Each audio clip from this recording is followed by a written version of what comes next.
Good evening, fellow Ultimate Frisbee fans, and welcome to Mira Mesa here in North County, San Diego.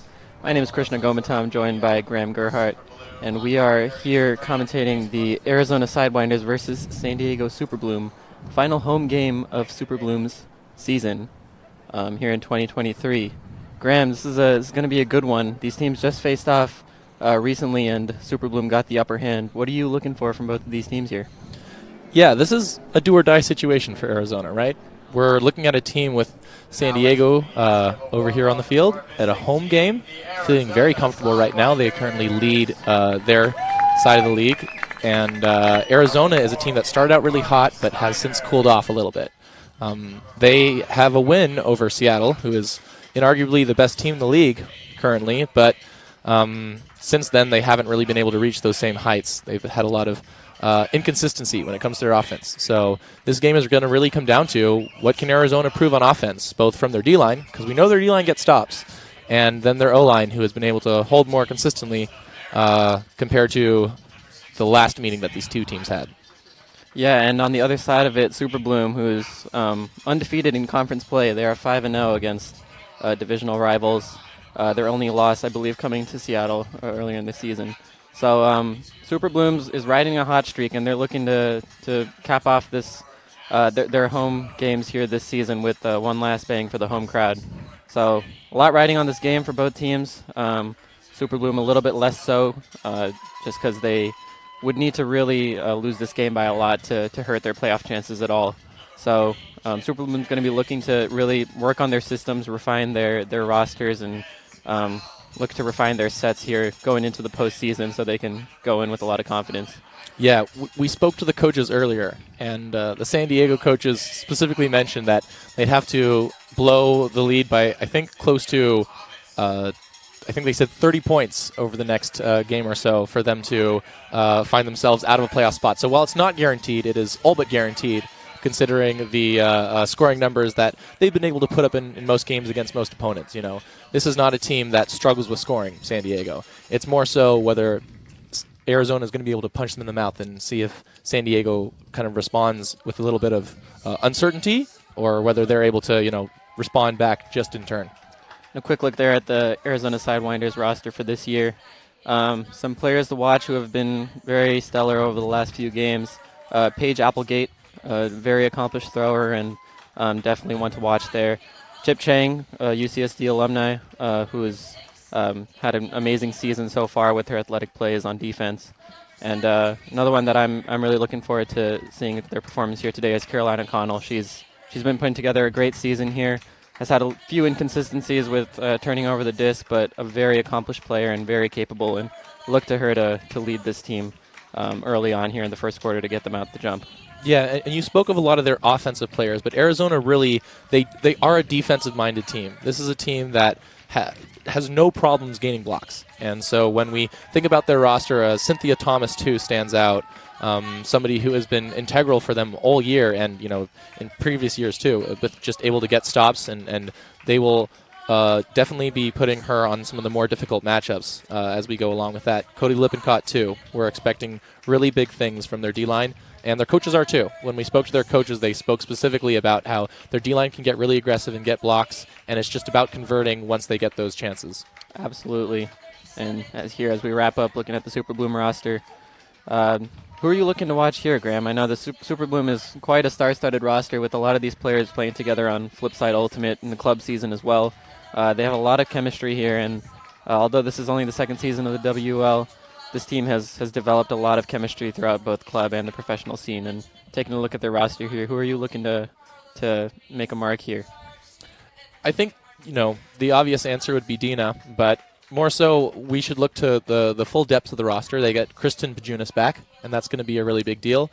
Kayla Helton, captain there too, obviously going to have a high-impact play, but Teresa Zettner has really been stepping up for this team. Teresa Zettner is perhaps the rising star for this program, the one who's been making themselves known the best. And alongside that, I think we're going to see bigger things from the likes of a Hannah Walter or even a Sydney Hornick, who has been growing and playing a lot better recently. And it's just really exciting to see the depth of this team pull through in major ways. Absolutely. And here we are with the coin toss to decide possession inside.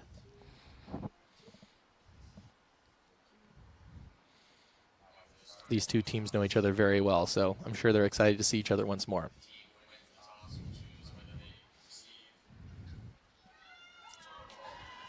And judging by the celebrations, it is Arizona who won the coin toss. Now it's just to see what they decide to do.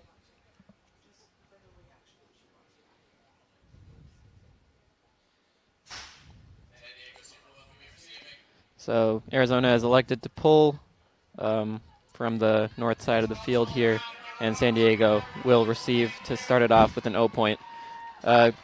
I like this decision here by Arizona, Graham. They're looking to start this game out with a lot of energy, and what better way to generate energy at the start of an ultimate frisbee game than with a quick break right off the bat. That's right. You saw Helen Eifert right there pumping up her team, getting everyone invested in this. Arizona wants to play defense. The more time their defensive line spends out in the field, the better, right? That's just how Ultimate's played. So if they can keep playing defense, keep San Diego's offense on the field, getting tired, playing more and more points, getting more and more throws in, eventually it's going to wear down on them, and that's when Arizona thrives. So despite really good weather, we have almost no wind, and honestly, we're getting a pretty picturesque San Diego day here. If Arizona can put some wear and tear on the San Diego line, that's when they're going to see some value. One notable player who is not unfortunately participating in this game is Blair Messner.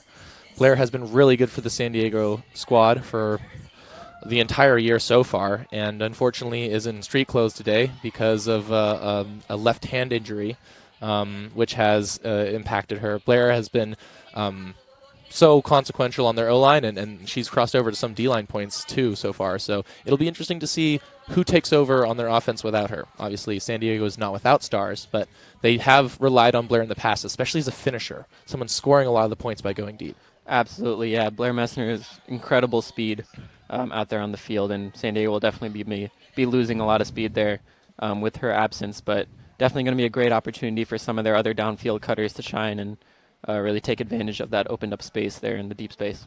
Yep, and we already see it. Jessica Wan on the field for San Diego. I know our screen is now showing Arizona on the line, but looking at San Diego, it looks like Juan is the player taking over for that position. We also see Alex Diaz, and we see downfield Teresa Zettner and Dina Eilimelik. So we are expecting that there is still going to be very clinical offense run from this team, especially with the UCSD backfield there.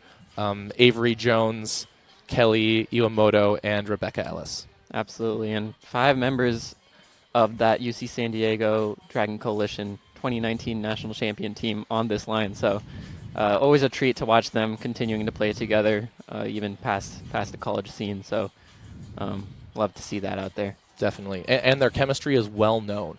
Those 5 players gel together. They have a very clean look whenever they are on the field, and so we're expecting to see that just in this first point, as it looks like Eifert is ready to pull.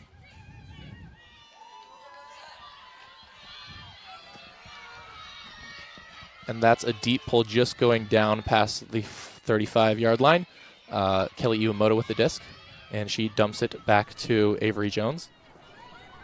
Avery finds Alex Diaz. Diaz finds Kelly Iwamoto back in the center of the field, and they swing wide to Rebecca Ellis. And Diaz, well known for stretching the field with her deep cuts, Graham, and we're already seeing that here as she's gotten off a couple in the first 30 seconds of this game. That's right. Dina Eilimelik to Jessica Wan through to Teresa Zettner, who then floats one high, and there are 2 San Diego players. They're ready to get it, both Alex and Dina, and it looks like Diaz is the one who brings it down as San Diego scores with ease in the first point.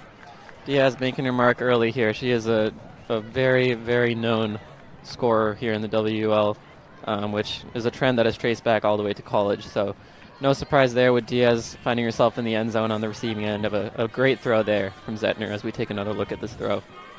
Yeah, Zettner just takes what's given. The offense overcommits a little bit to stop the break throw, and so Zettner has no problem lofting it out into space, knowing that San Diego's got such large, tall, athletic cutters downfield who are looking for that end zone throw.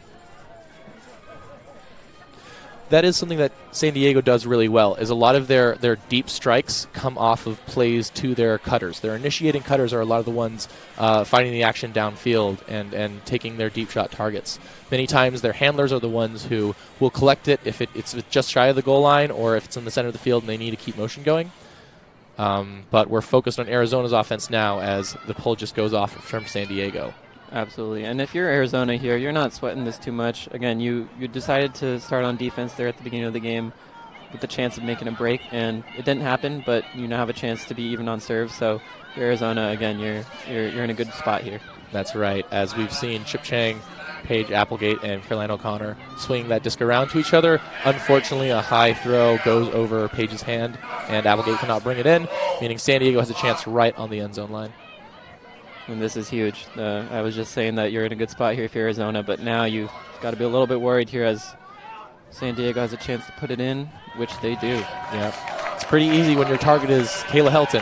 Helton makes a quick cut to the break side, and WUL is happy to throw an around backhand high over the defense as San Diego gets their first break.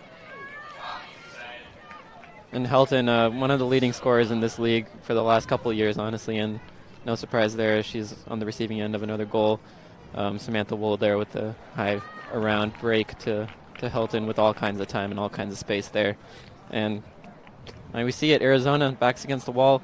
Nothing to panic about yet. It's very early in the game, but you're definitely starting to sense a little bit of pressure as they've gone down 2-0 very quickly. Let's see if they can turn things around here with this O-line. That's right. With both Helton and Elimelech off the field, we now have Pajunas pulling, and a big pull expected here as they launch it. Similar line from Arizona, although some of the handlers have swapped out, although Chip Chang is still the one going down receiving the disc. Paige Applegate goes deep.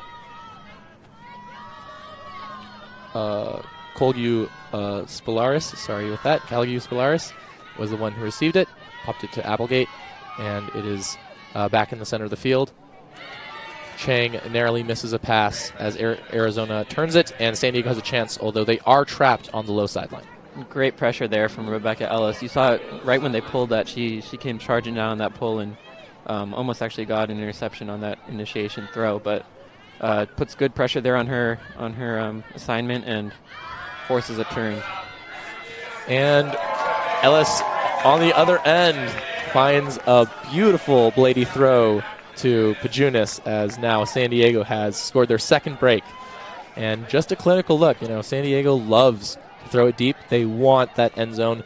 They want their D-line offense to be as short as possible.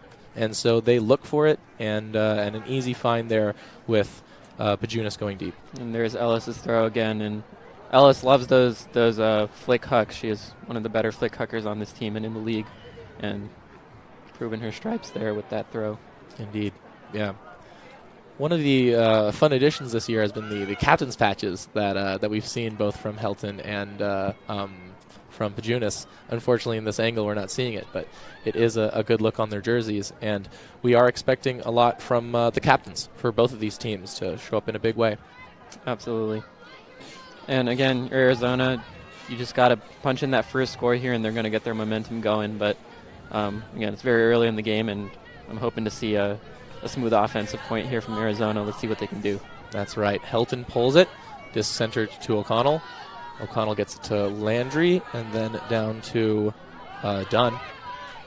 Back to Applegate. Great forward progress here from the Sidewinders as they launch it to the end zone. Oh. Tough catch there. Just a little bit too much edge on that throw from Landry. Yeah, just a little too much. But, Graham, you got to love that offensive possession overall for the Sidewinders. They got it all the way down the field with 4 or 5 quick throws, and it looked very smooth overall, so definitely a bright spot there. That's right. They didn't allow San Diego's defense to set up anything. But now San Diego's marching it down the other way. Savinsky with the disc, gets it to Ishii. Yu Ishii from Santa Barbara, a player who is one of two, although Elsa Winslow is not playing today, has been injured for most of the season. As there is a turn there, which gives Arizona the disc back. They put it upfield to Applegate. And swing it wide to O'Connell. Back in the center to Dunn. Dunn was looking for Eifert there, but Eifert couldn't quite shake a defender. Applegate in the middle of the field. The offense has stagnated somewhat, so there's been a lot of dump swings as they look wide. Eifert now with the disc, and that is signaled as a goal as Gazelle gets the disc and the hold, the well-needed hold from Arizona. What did you like from that team on that point? Again, on that initial offense position where they came down, possession when they came down from the pull, they were just moving the disc very well, and I really liked how they were moving that disc around. And then once they turned it over, but got that turn back from San Diego, they continued to move that disc very well. As you said, it was stagnated for a minute there, but they found their flow again and just hit those big open side unders, which is something that Arizona was doing back in the San Diego Bowl a few weeks ago as well. They really are content to take those huge open side unders, and that's going to be huge for them as they continue to try to convert these O points. That's right. Cody Lippincott looking ready to pull. And on the other side with San Diego, we see that Helton has crossed back over for an O-line point, joined by the regular downfield of Zettner, Elimelech, and Juan. Leslie Willis gets the disc and centers it to Kelly Iwamoto.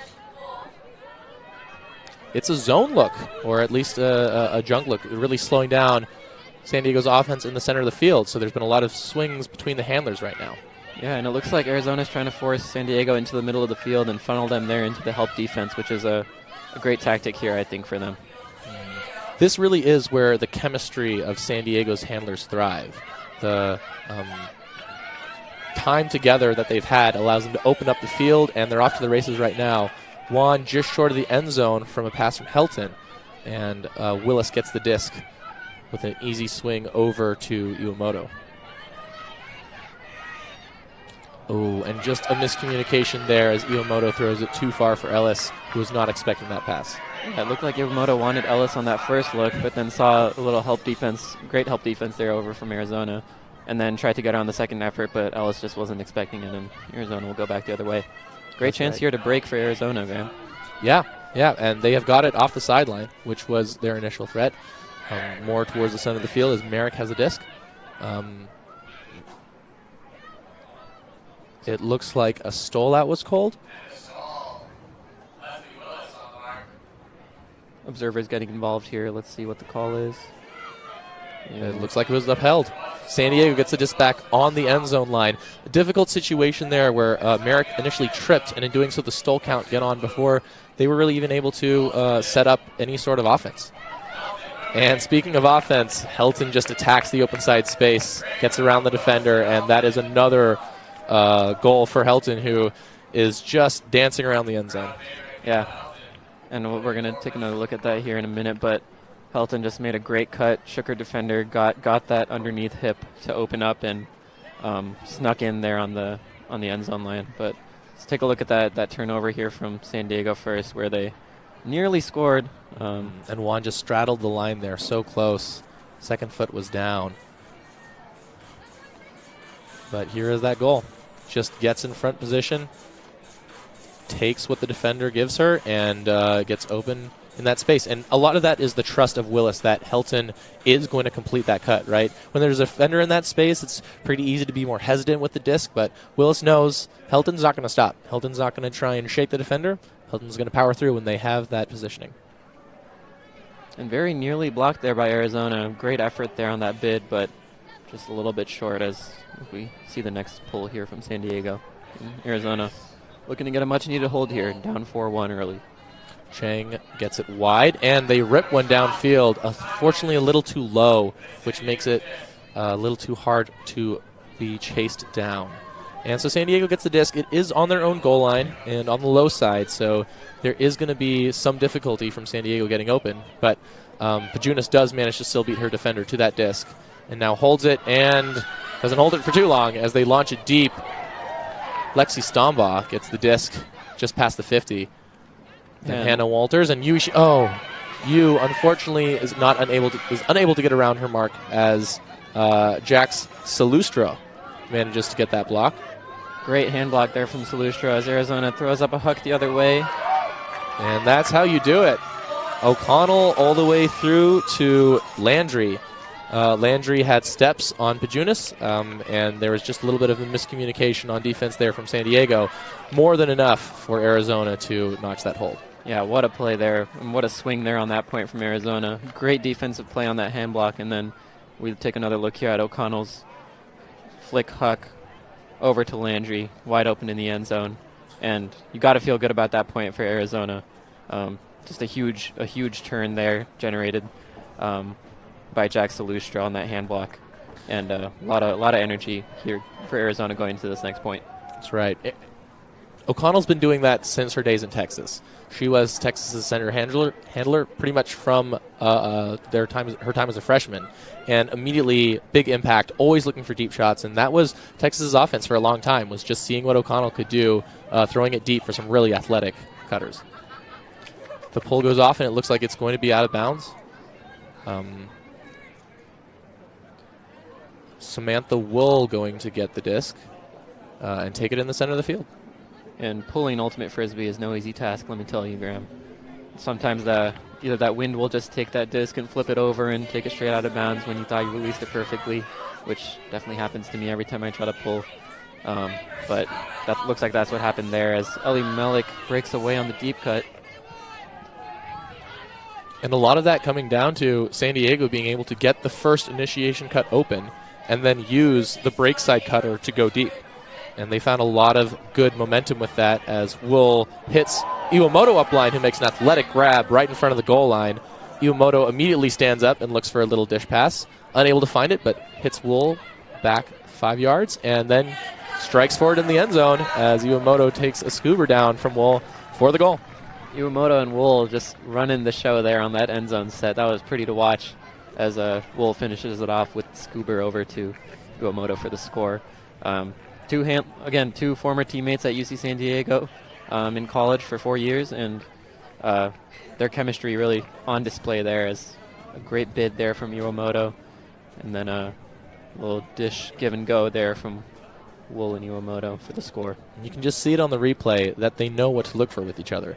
Iwamoto, rather than finishing to come back into that handler space, sees the opening up line, and that's on the open side. The defender overcommitting to stop the around, and in doing so, leaves that space. And it's all smiles from the San Diego handlers as their offense has looked clean the entire way through. And Pajunas, monster pull here for San Diego as San Diego has broken out to a 5-2 lead early on with 4.5 minutes left here in this opening period. Applegate gets it in the center of the field and just had a completely open receiver. Looks like two players went down to cover a deep cut. Chang gets the disc back and swings it wide to O'Connell. And that's another thing I've really loved from Arizona here, Graham, is these huge swings across the field off the break side. It's definitely something that's been a focus point for them this season. Getting that disc off the sideline early, which is very important and at any level of ultimate. And they've been doing a great job of getting those huge swings for yard That's gains. right. And another amazing throw from O'Connell right across the entirety of the field, getting it over to Carly Garrett, who then dishes it to Megan Maxfield, and that's another goal for Arizona. Their offense has settled down, especially now that they have been able to unlock the center of the field and wide open cuts for their handlers, who have no problem throwing 30 or even 40 yards. Here's O'Connell with that big underneath over to Garrett. And Garrett, great patience there on the end zone line, and puts it in for the Arizona score. Garrett, not the tallest player on the field. She is, I believe, 4'10", but that does not mean that she cannot go deep every now and then and exploit that San Diego defense as a deep threat. Certainly. And you saw it play out in her favor in that regard. The throw initially sailed over her head, but she saw it coming, turn around and chase it down and gain 5 or 6 more yards simply because of her being able to read that disc and set up her team for the goal. Absolutely. And Arizona back within 2 here. within striking distance with just under 4 minutes left in the quarter. Let's see if they can get their first break of the game here. That's right. They have struggled to gain turns against the San Diego offense, but we know they pride themselves on defense, so let's see what they can get.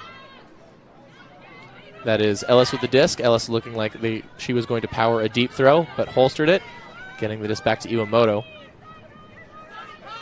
Iwamoto just beyond the 30-yard line, has to find Ellis again, but a beautiful pass up front gives a power play attack, which then finds Elimelech. And back to Ellis in the center of the field. Avery Jones, a major playmaker for this team, getting it on the far side, and centers it back to Iwamoto. Their handlers are just clicking right now as Elimelech throws it deep to Alex Diaz. Simple as that.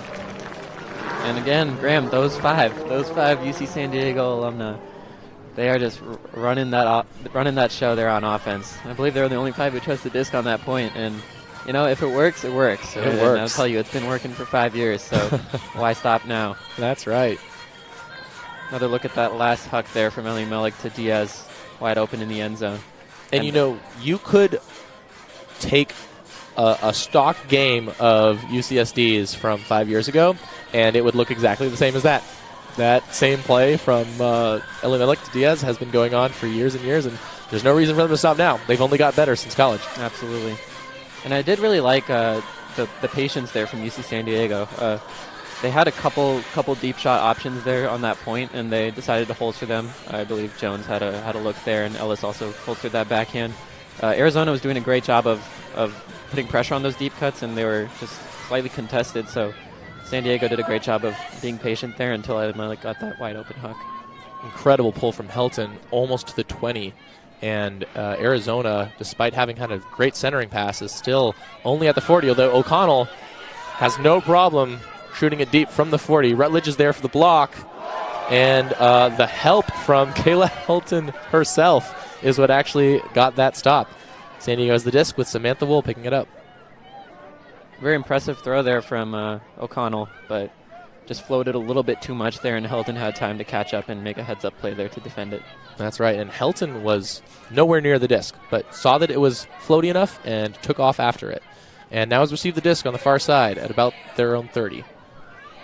Center pass to Abrams. Ooh, who gets hit. That was definitely not intentional. Did not see Abrams coming into that space. Quick look at that block there from Helton as she comes in from the backside there and gets a hand on that just before Arizona can pull that down. That's right, because Calius Polaris pretty much had her hands on it and was just not able to reel it in thanks to Helton's last-minute touch. Rutledge with the disc now on the far side. They've got it from Stombaugh. Looking for a swing around to Ishii, but a quick call from the coaches prevents this from being a stall out, as the great defense from Arizona was about to cause at least a turn there from no options downfield.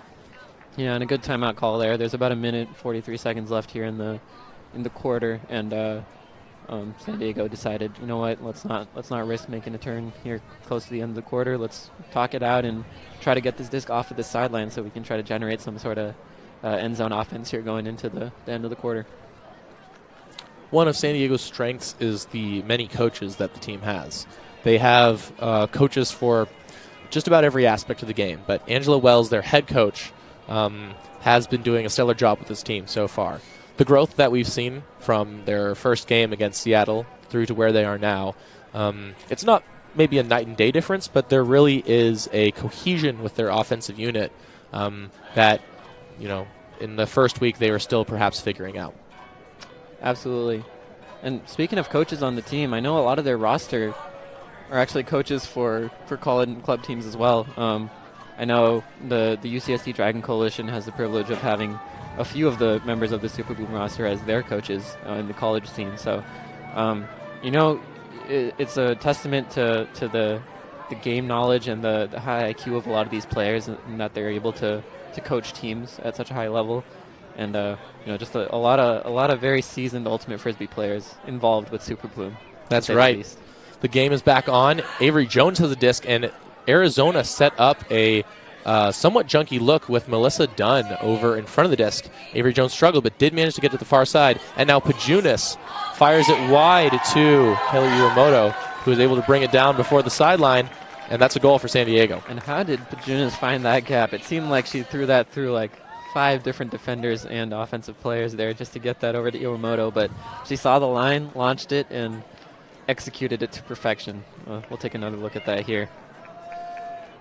First, that block again from Helton, just a great athletic play, chasing down that deep defender. And then out of the timeout, UCSD gets it to the middle to Pajunas, who shoots that gap and finds Iwamoto in that back corner. What a dime from Pajunas. Incredible throw. Pajunas is a champion with Team USA on the U23 squad and also made the WUGC roster for Team USA back in 2020 for the 2021 WGC, which unfortunately was canceled due to COVID, but still an incredible athlete, and San Diego's lucky to have her.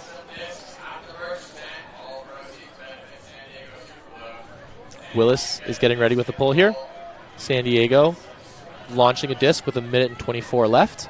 And Arizona still has time to put some points on the board as Chip Chang gets the disc and senders it to Applegate. Absolutely. And again, Arizona's offense has been looking very smooth for the most part, and it's nothing to hang their head about. They've just been having trouble converting here further down the field and in the end zone as they're getting it up pretty quickly here, Graham. Arizona loves to move fast, as we see a goal right there.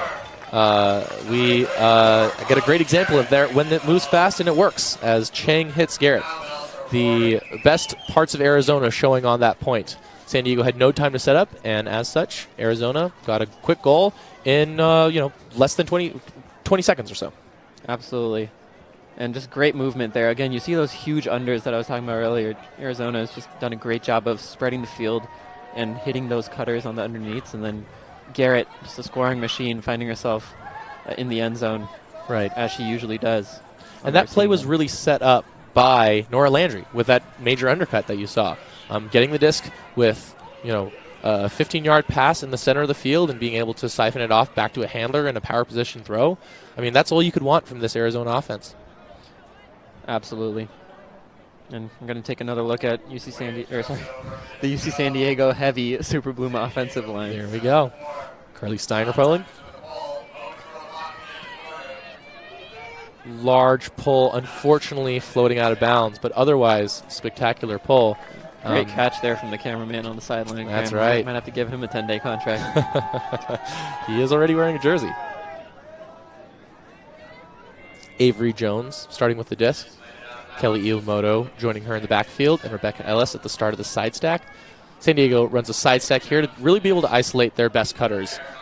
Diaz and Elimelech, either one of them can get an open pass.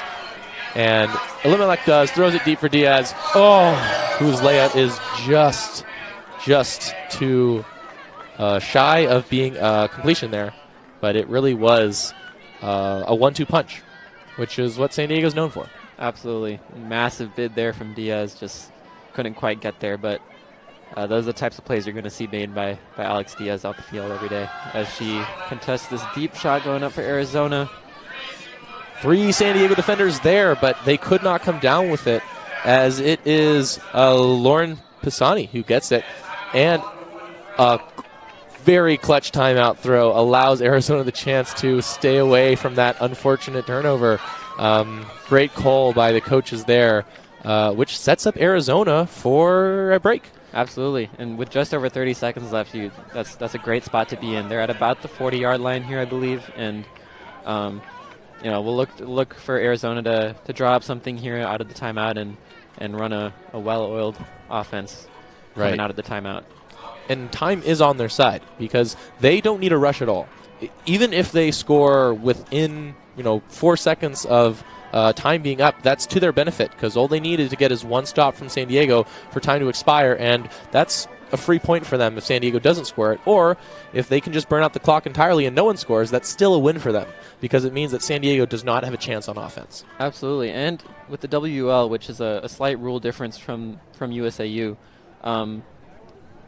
even once the clock expires, whichever team has possession will get to retain possession and keep playing until there's a turnover or a score. So that's definitely on Arizona's side as well here too. Even if those 35 seconds elapse and they still have the disc in their possession, they will have as much time as they need, as long as they keep the disc in their possession, to punch that in. So let's see what they've drawn up here, and let's see what they can do. That's right. Arizona's known for playing a fast offense, but in this case, maybe slowing it down, working it carefully up the field is to their benefit too. San Diego knows this, and so they're going to be aggressive. It looks like they're coming out in a junky zone defense of their own. It looks like somewhat of a four-person cup here with Helton on the mark, and then Ellis, Stambaugh, and Jones surrounding the thrower as well. A dump to Chang, gets it back to Applegate. And a short upline is almost blocked by Helton, but Chang manages to hold on to it. Aggressive defense from Helton there.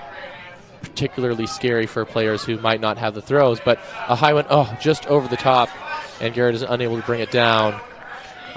I know we said there was not a lot of wind today, but there is sometimes slight gusts on this field, and I think that was just one of those unfortunate times. And that was a great idea there by Arizona. Those kinds of throws can really break open a zone defense, but again, like you said, just got taken a little bit by the wind there, and Arizona will have to play some defense here. As the clock hits 0, the disc is in Super Bloom's possession, so they will have possession until a turn or a score happens.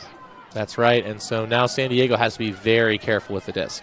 As Helton gets it in the backfield with Ellis as they bounce the disc between each other, just trying to find an opening, let their offense reset, and Elimelech gets the disc.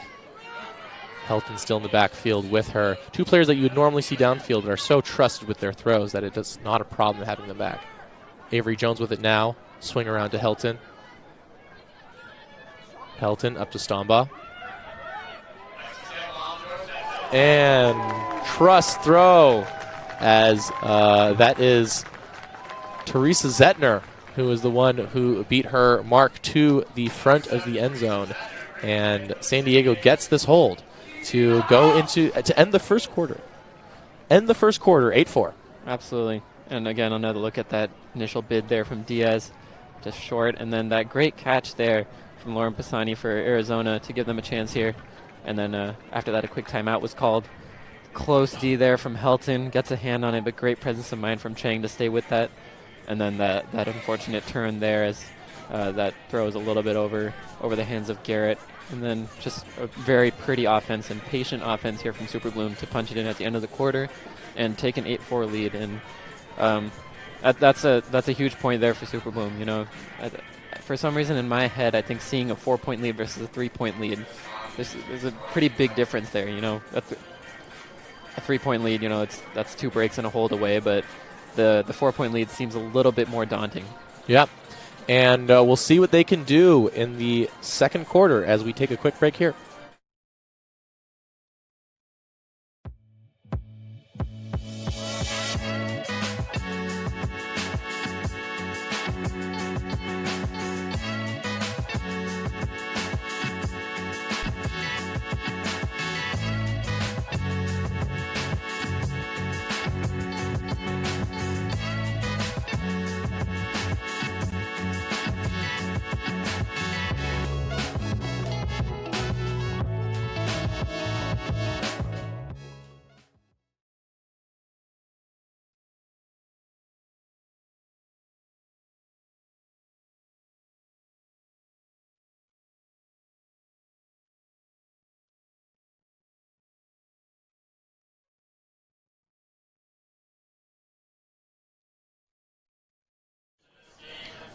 And we're back. Welcome back to Mira Mesa High School here in North County, San Diego. This is Krishna Gomatam, local ultimate frisbee enthusiast, joined by Graham Gerhardt, Ulti-World Women's reporter. We're on the call here for this matchup between the Arizona Sidewinders and San Diego Super Bloom. The last home game here for Super Bloom, and it's been a good one so far. Super Bloom jumping out to a quick lead as they often do, up 8-4. Graham, what have you liked from the Sidewinders so far, and what do you look to see from them as they try to get back into this game? Arizona is fearless. Their offense, they are not afraid of taking shots, especially deep ones, and they move very quickly. What might be to their benefit, especially once they get past half field, is starting to slow that down, maybe take a breath and seeing what options open up. Because they have not struggled getting it past half field, but it's what they get after that. San Diego's marks have been really tight. And we're seeing that even right now here on the field with Arizona on offense. Once again, getting it to half field, but San Diego's pressure is right there. And Helton flashing into that space, stopping Chang's upward momentum, getting the disc back in the center of the field to O'Connell. And a wide throw just too far for a bidding player that looks to be Megan Maxfield. And now Willis picking up the disc. Yeah, and again, Graham, it's just great movement there from Arizona up until that last throw. And if they can clean up those little errors here and there, they're going to be in a very good spot moving forward. Definitely. Pajunas with the disc and looking for the swing, potentially finding an inside throw to Helton. And Helton managing to hit Pajunas back, and immediately they're looking to center that disc. Ishii's got it now. San Diego has a lot of players in the backfield, and they just are looking for something to open up down in the space. Unfortunately, Hornick lets a slight misread and perhaps another gust of wind allows this to travel right over the top, and Arizona's got a chance again. Yeah, and a really tough throw to read there, as going all the way across the field with a little bit of wind again, like you said, is those are tough to read and corral down, and that one just a little bit over her hands, like you said. That's right, but Arizona's off to the races once more. Applegate with the disc, and an inside shot to Chang. Manages to get it deep. Garrett with it now. Rutledge on it. Chip in front of Samantha WUL. And throws a high blade that Helton is there to read, but just cannot stop as Maxfield gets the goal in the end zone. Helton read that perfectly, but it was just high enough and just out of reach.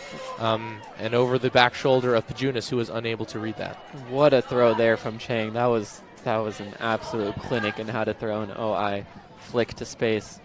We're going to get another look at that initial turn here from Super Bloom. Good idea there from Pajunas, but again, you saw that wind just blow that up just a few inches, and that can make all the difference for the receiver. And then Arizona works it down the field, and Chang with a visionary throw to space for Megan Maxfield for the score. Yeah, an incredible look. Exactly what Arizona needed. And once again, it's them moving quickly. You know, they don't slow down. They don't give themselves enough time to think, oh, what could go wrong here? They're always trying to move, fire on all cylinders, and it gave them the point on that.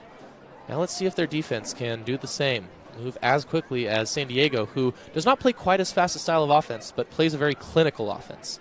And Arizona might need to try and speed them up, cause them to make some mistakes by rushing it. That was Jones who centered the pass to Iwamoto. Iwamoto, a high scuba brought down by Elimelech. And back to Iwamoto in the center of the field. Wide throw to Hannah Walter on the low side, and what looks to be a little collision caused Cynthia Thomas to go down. Walters has the disc, and it looks like play has resumed. Nice find by Zettner, cutting open on the break side, and a high throw, perhaps a similar one to what we saw from Chang earlier. And there we go. Diaz, what a grab. Incredible read over two Arizona defenders. Yeah, and it seemed like she skied her fellow teammate Elimelech there too. A little bit of good fun there between those two teammates, but what a grab there from Diaz. Kind of got lost in that crowd there, and then the mist cleared, and out of the ashes approached Alex Diaz, as she often does in the end zone. That is an exceptionally difficult catch to make. When you have a defender behind you and a defender in front of you, going up, directly up, is very difficult. It's hard to get a vertical grab in that instance, and somehow Diaz still managed to accomplish it despite all the pressure and the deck stacked against her. And with her offhand, no less. Just a great grab there, and also a great throw from Zettner. Maybe a little bit more floaty than she had envisioned. She probably wanted that to blade in a little bit quicker so that Diaz didn't have much competition there, but when you have a receiver like Alex Diaz, you can afford to make some of those mistakes, right, Graham? That's right. And that's twice now that San Diego's thrown passes to the high side that have sat up a little bit in the wind. And so we are now seeing that have an effect on this game. As the sun's gone down, the wind has picked up slightly, but once again, it's more gusty than it is anything else.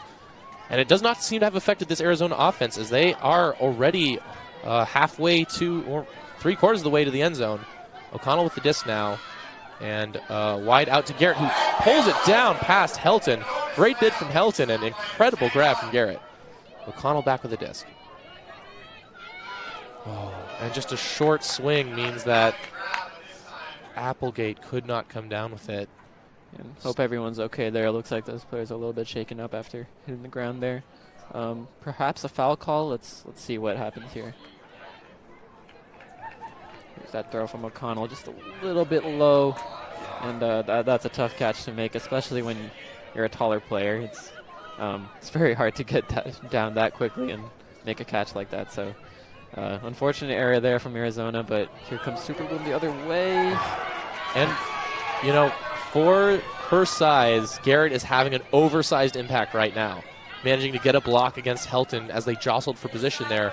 Another turnover from San Diego thanks to kind of a gusty wind putting it over the top of the receiver. Gazelle with a huge under there, and let's see if Arizona can punch this in. Chip Chang, center of the field, running the show. And a hammer goes up. Oh my and goodness. It's brought down. Incredible throw from Callahan Spolaris, finding her teammate in the end zone there. That was Gazelle once more.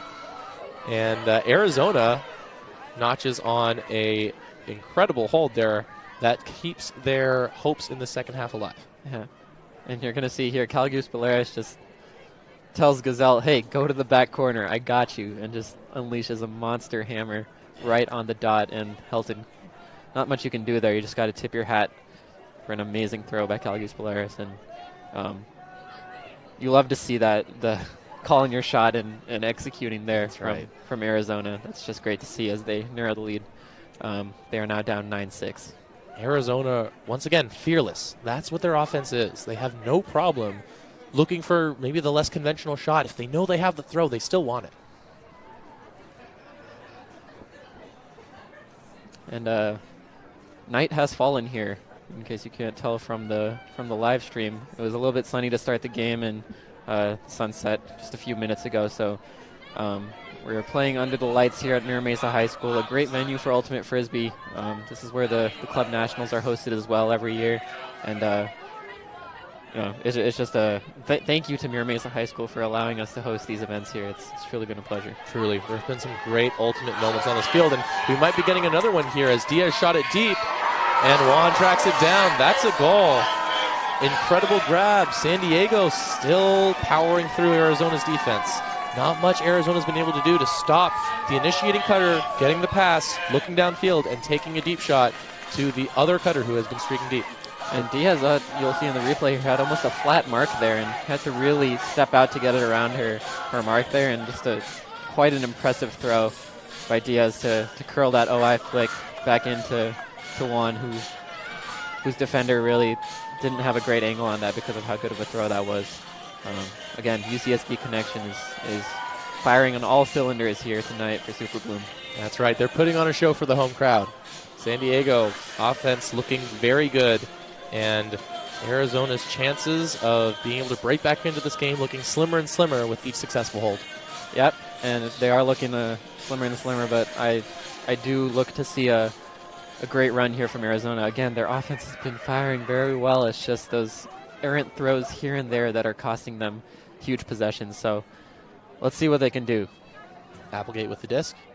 Moves it downfield slightly. It looks like San Diego had no problem letting Maxfield get it in that space. Back to Chang on the far side. Ishii marking. Paige Applegate in the center of the field. Moves it around.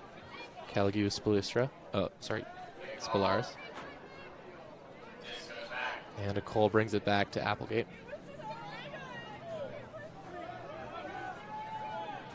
Looks like play is resumed.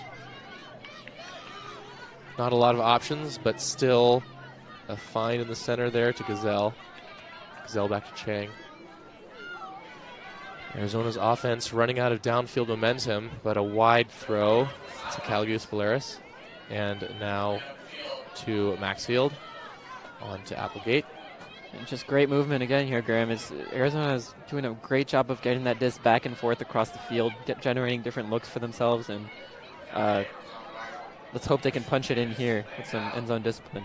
Yeah, this is a little bit slower, but it's what we were hoping that Arizona could show that they could do alongside their faster attack, and sure enough, it pays off. Callahan Spolaris hitting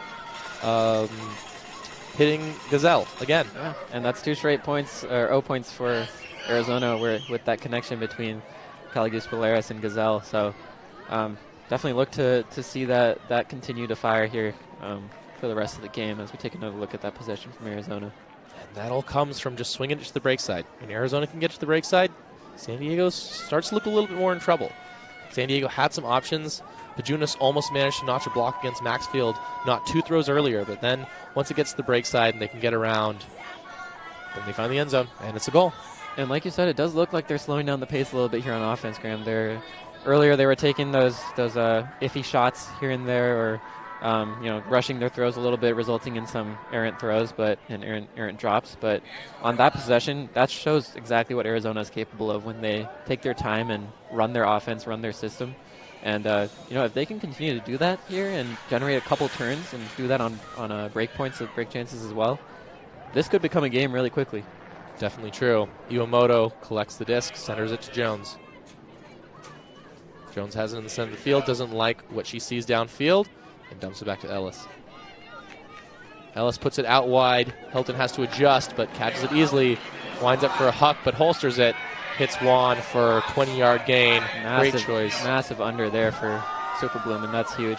And Zettner doing another high blade around, this time even better, as she hits Diaz for the goal. Yeah, it was like deja vu there, Graham. That seemed like the exact same play, just minus those deep defenders there in Diaz's way. But a great throw there from Zettner. She's clearly mastered that OI flick to space, and Diaz, again, just cooking her defender and getting wide open in the end zone. Great adjustment from Helton going wide on that grab. And immediately, with Dunn marking her, showing fearlessness with that backhand fake, which sets up Juan getting the disc, eventually getting it to Zettner, and then the goal from Diaz. And Diaz knows exactly where Zettner wants to hit her in that end zone. She pretty much had the whole end zone to work with there, but knows that Zettner loves that OI flick, bladey to space on the open side, and just goes there, and Zettner hits her, no problem at all. Taking a look at some of the current UCSD players here in attendance at the game, it's great to see these young bucks out here supporting the highest level of Ultimate and just being inspired by these great players out on the field. Hoping that one day they will find themselves on this same stage. That's right. One of San Diego's rare errant pulls going out of bounds there, giving Arizona the disc in the center of the field. Now, Arizona does have O'Connell back on the field. O'Connell is the one that initiates some of those deeper shots, a little bit of the faster motion by opening up the depth of the field. But San Diego setting up in a zone or some junky look, allowing Ishii to be their last back. Yeah, it does look like a zone, Graham. Pajunas is kind of floating there in the middle, kind of stopping those quick forward 10-yard throws. And again, just an errant drop there from Arizona that you hate to see, but happens every now and then. And Superbloom with a chance to convert in the end zone here. Pajunas with the disc. They've been moving it quickly between Ellis and Pajunas, and now Ishii with the disc, hitting once more Pajunas, who was attacking from the breakside handler space. And once again, those effective handler cuts right up the line. Arizona has been unable to stop as San Diego scores the break. You're exactly right, Graham. Those up lines are just killing Arizona right now. When you turn the disc, it's fine. Turns happen, but you gotta protect that open side like it's your home base. And they were just getting burned up line by Superbloom. Great cuts there by the handlers, and again, we're about to see it. Pajunas sees her defender's shoulder turn and attacks that shoulder. And similarly, once again, does the same thing. Arizona's defenders turn their shoulders, giving the attack up line just such a clear, direct option for San Diego. Yeah. And if you're Arizona, you really want to make San Diego swing the disc there, right? You don't want to give up any easy throws like we see here on the open sideline. Those are the throws that you can avoid and you can prevent. And if you're Arizona, if you're Arizona's coach, you're probably telling the team, hey, let's lock down on these upline cuts. Let's not let anything go off on that open side. Helton with the pull. Great deep pull, looking to go just past the 20. But is collected by Chip Chang before then, who passes up to Paige Applegate. And suddenly Arizona found themselves on the 50. Done with the disc, looking for options, but San Diego's clamped down. Now, Eifert, just too far forward, a quick turn, and San Diego has the attack again. Yeah, and again, it's been the story of the night so far. Arizona running a great offense, very smooth, and then just an errant throwaway. As speaking of which, Super Bloom throws it away right there, and Arizona with the chance very close to their end zone line to punch this one in. Let's see what they can do. Chang gets the disc. Yeah, San Diego perhaps a throw that the receiver wasn't expecting, and in doing so, Sludinsky simply surprises happen in those instances, and it's now the recovery. We're seeing what San Diego can do after that. That will give Arizona some trouble with San Diego's defense, but more so, they've got 35 yards to go. Let's see what they can do. And the first thing they do is a hammer to Melissa Dunn on the break side. Great throw there from Chip Chang. And the high bladey around flicks that we've seen so much today coming through again. As there, Dunn hits Eifert for an Arizona hold. Yeah, and what a throw there from Dunn. Again, like you were saying, just very similar to a couple of those goals that we saw from Super Bloom. That big OI flick to the open side seems to be the throw of the night, Graham, and as long as it works, I see no reason for either team to give it up. There, as we see the first turnover there from Arizona, and then followed quickly in succession by the turnover by Super Bloom. Chang with the massive hammer. That's twice now that we've seen Arizona throw these hammers. And if you're San Diego, do you try to respect that a little bit more, or do you just accept that perhaps they're going to get some of these hammers off and you just have to live with it? Yeah, I think it is a hard thing to adjust for on defense. It's hard to game plan to get to stop big hammers going across the field, because the moment you adjust to stop those, that's when you start giving up, the easy open side throws and some of those throws that you really don't want to be giving up. So I think you tip your hats off to Arizona. Those are some very great throwers on that side, and if they can hit that hammer every now and then, you kind of live with that. You obviously try to make a play on it deep, but you don't worry too much about it in terms of changing your defensive game plan. As Super Bloom comes down the field, chance to hold here and extend their lead to 5. Yeah. Ellis with the disc, passes it to Willis. San Diego a little bit slowed in their offensive momentum thanks to a great Arizona pull that allowed the defense to just get right down on the handlers very early on. But once again, their good handler movement has got them to half field without even having to make one pass downfield beyond their handlers. Yeah, as Diaz's touch there was the first touch by a cutter on this point. Right, and that is another blade flick. Incredible look from Ellis. We love those throws here in San Diego. The weather is perfect for it, and so we have just seen a number of them all throughout the night. And that time Zettner got a view of what it's like to be on the receiving end of one of those throws. Right. And Zettner's been all over the field today. Hats off to her. She's been having a great game. Another look at that offensive possession there as Diaz finds the hole in the defense, gets it back to Willis, setting up that big under to Ellis for that big OI flick to the back corner on a dime, on a rope to Teresa Zettner. Much like we said, Zettner's been having a really big game. The impact with already the assists and the goal here has been exactly what San Diego needs of her. And there's plenty more to give. Zettner has been filling up the stat sheet for this team and will continue to do so throughout the rest of the game. Absolutely. And Zettner is also a Super Bloom board member as well, in addition to being a graphic designer. So she does it all, both for Super Bloom and on her own, of course. But yeah, having a great game here tonight. Yeah, an amazing pull from Helton. But San Diego's defense is just not there to take advantage of it, as Page managed to get the throw down to right past the 30-yard line. It's back to Applegate, and Helton is on the mark. San Diego is setting up Junkie there, but a pass has slipped through to Landry. Back to O'Connell. O'Connell is looking for a deep shot, cannot find one. And sometimes those passes that slip right through the defense are all it takes to break apart a zone again, like we said earlier. So they're not quite off to the races here for Arizona yet, but they're seeing very good motion here from their handlers. And hopefully they can get it off this trap sideline as Chang unleashes another massive hammer and does just that. It's a perfect throw.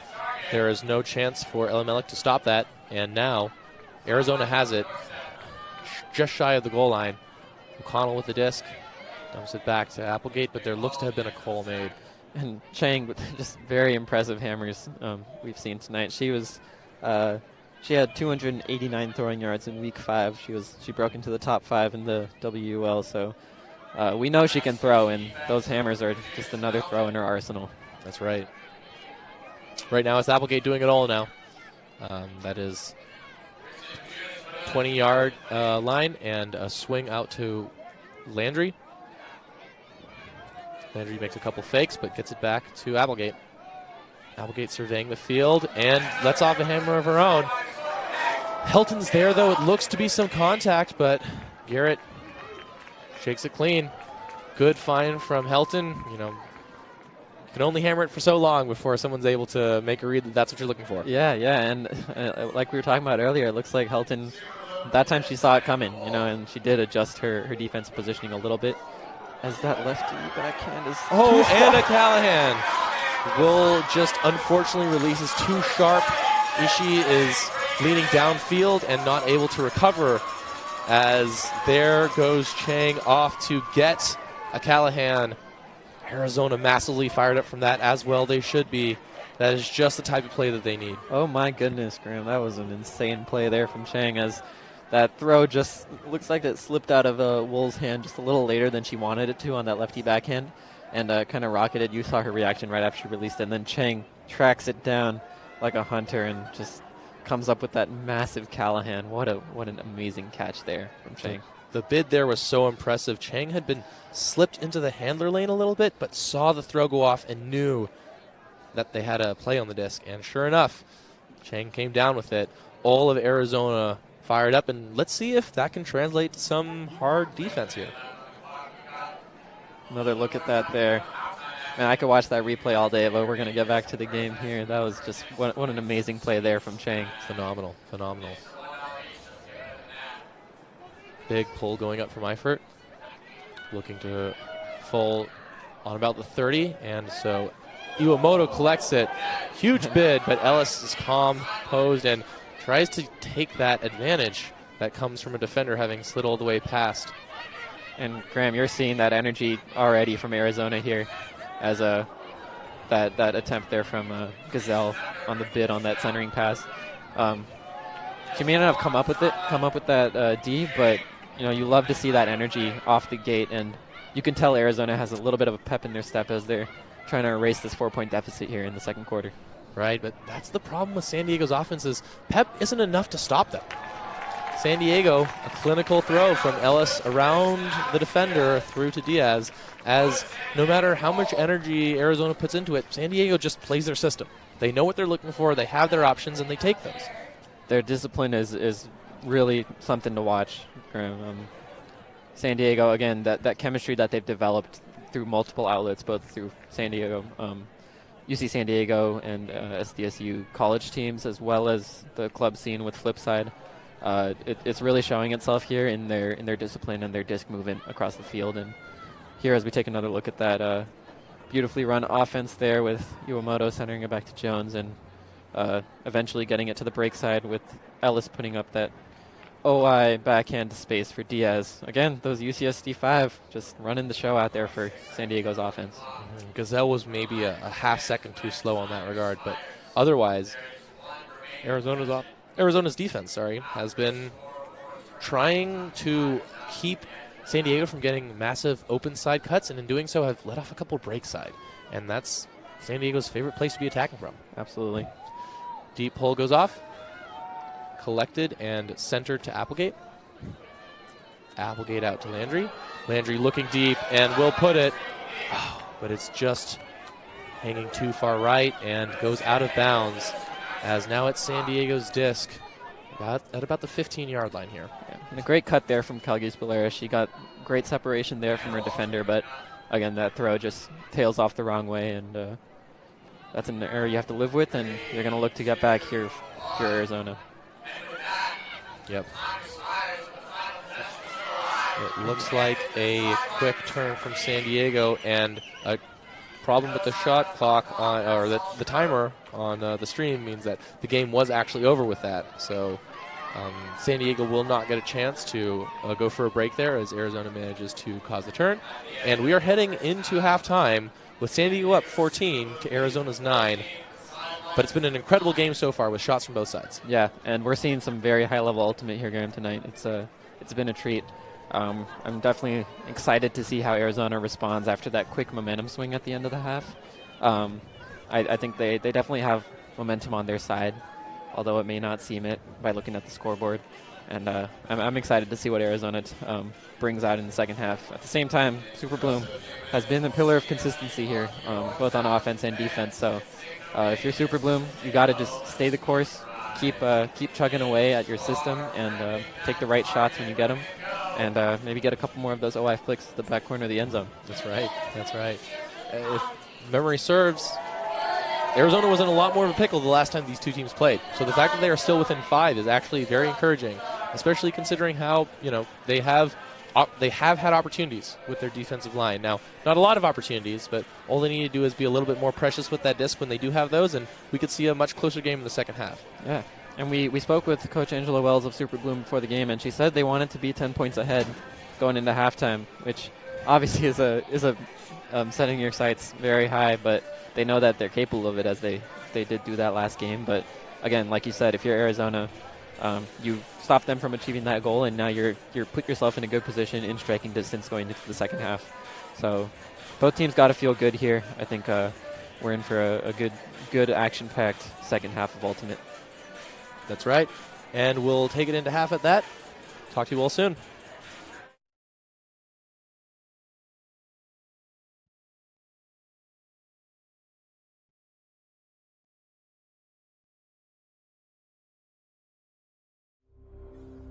We believe that women and non-binary athletes deserve to be seen and our abilities showcased for the world to see. We believe in perpetuating Ultimate by establishing professional teams and developing future generations of players. We believe players of all identities and backgrounds deserve an equal opportunity to be recognized and lauded for our achievements in our sport. We believe in sustainably and responsibly creating equitable and accessible avenues for women and non-binary athletes to join and participate in our sport. We believe that being transparent, open, and responsive to criticism is critical, and that there should always be space to fix our mistakes, grow, and be better. We are the Western Ultimate League.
really want to show young girls that they can be athletes too. I've struggled with imposter syndrome, and I've really had to ground myself in why I play. I play because it's fun. I like to compete. I like to show it with my teammates. I like to push myself to be the best. And I think being out there and doing that for them and having other people see and potentially think that, hey, that can be me one day, that's really exciting. I know I've struggled in my own life to take up space, and I think that it's so amazing that the ultimate field has changed that for me. That I can get out there and I'm like, no, I know I am a good cutter and I know what I need to do here and I know my role on the team. And I think that it's just helped me open up so much. It's also led to more confidence for myself, and I really want for other women and non-binary folk to see that, oh, they're out there doing this. How do I get into that? What does that look like? What's my role there? I really liked the combination of both endurance and shorter, more competitive sprints, and then also going up directly against players. And I think that also is what attracted me to Ultimate as well. Understanding what you're capable of doing is just a really great experience that kind of drives you to just get better at those individual skills in sports. My Ultimate story, I've been fortunate to have coaches and friends and the community to encourage me to be the player that I am today and ultimately fall in love with the sport of Ultimate. So I hope that the Western Ultimate League, like this program we have today, the Open Side, we continue to connect and welcome new fans and future players and continue growing this community that we all love. I think hopefully one day that someone will fall in love with the sport as much as I love it. I think that's the biggest thing for me, is just knowing that we're giving an opportunity and visibility to the sport for young women. It's the best thing. One more time. Oh yeah! Oh yeah! Baby! Cody!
Welcome back, Ultimate Frisbee fans. We are getting ready to start the second half here of the San Diego Super Bloom versus Arizona Sidewinders matchup here at Mira Mesa High School in San Diego. This is Krishna Gomatam on the call with Graham Gerhardt. We saw a great action-packed first half there from both teams. Super Bloom getting the upper hand, jumping out to a 14-9 lead. And we're gonna see if Arizona can fight their way back into this game. They've been playing very well on offense, just have had some ill-advised turnovers and drops. But speaking of which... Yep, speaking of an ill-advised turnover, unfortunately a swing pass from Iwamoto to Diaz is just gobbled up by a defender. A little too into space where a defender could run onto it. And now Arizona has a chance on the attack and just rushes an upfield throw, giving San Diego the opportunity right back here, which I'm sure they're happy to capitalize upon. And two quick turns here from both teams for the to start the second half. And as my college coach Kevin Stewart likes to say, not enough chalance out there on the field. We can look to see both teams just settle down here and take their time on these throws and get some completions in a row. San Diego has settled down as Iwamoto collects the disc from Zettner. They're moving it quickly, but just like that, Iwamoto passes it off to Elimelech, who's already looking downfield, and unfortunately it just bobbles it. Now, let's see if Arizona can capitalize without rushing once more here. Steiner with the disc. A quick upline inside. Not a lot of movement downfield from Arizona as they have to keep trading it between their handlers. Yeah, and it looks like they're running their vert stack here, so we're looking for the top of that stack to initiate here, and just haven't seen that too much here to start the half. So let's see if they can get back into their offensive groove here. Lippincott with the disc. Blade to the open side, and that'll do. As Melissa Merrick brings it down, Arizona has a break. Start of the second half. Exactly what they needed. San Diego now has to respond in turn, but Arizona proving, yeah, we can get breaks, and we can do it pretty quickly. Yeah, and a very well executed finish there for Arizona as we first take a look at that turnover from Arizona on that big under, and then Elimelech looking downfield just a second too early, doesn't see that disc into her hands. Nice lefty backhand there for Arizona to get their offense started, and then, like you said, Lippincott with that shot down the sideline where only Merrick could get it. And nice A1 celebration there from Merrick. That's as Arizona gets a quick break to start the half, and let's see if they can keep this train rolling.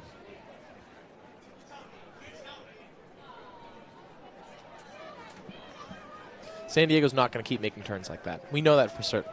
Those are the type of gifts that you only get so often in a game, and if you're Arizona, well, all they need to look for is how do we capitalize on gifts like that? They can't do a quick turnover in the same point right after that, so when they slowed it down is when they scored. Let's see if they can do it again. Great pull there. Yeah, Iwamoto on the far side with the disc, and Willis already heavily pressured as she has to throw basically a huck across the field to get it to Pajunas. Now Willis with the disc to Abrams on the far side, or on the close side here, right on the numbers.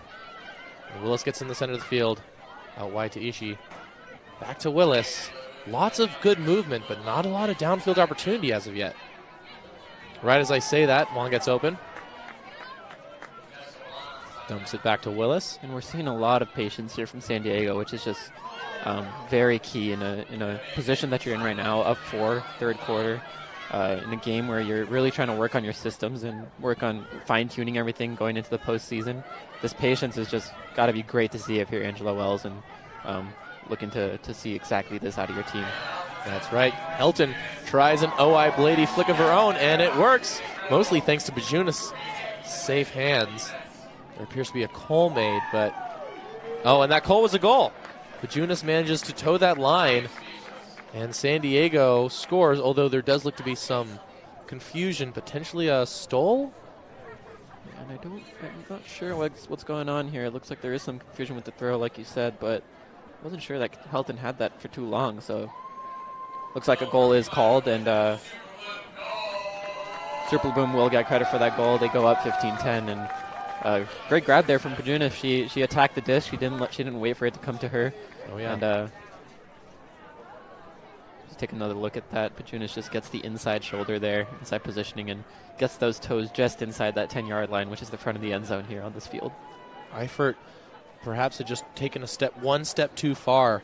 Saw the disc, but came around the back, and Pajunas closed through. Pajunas is so good at using her body to shield herself from a defender's attack, and just a perfect example of that with the goal. Yeah, definitely a very seasoned veteran move there to box out her defender and make sure that she got that inside positioning to grab that goal. And Arizona finds themselves down 5, 9 minutes left in the third quarter. Plenty of game left, and plenty of time to spark this comeback.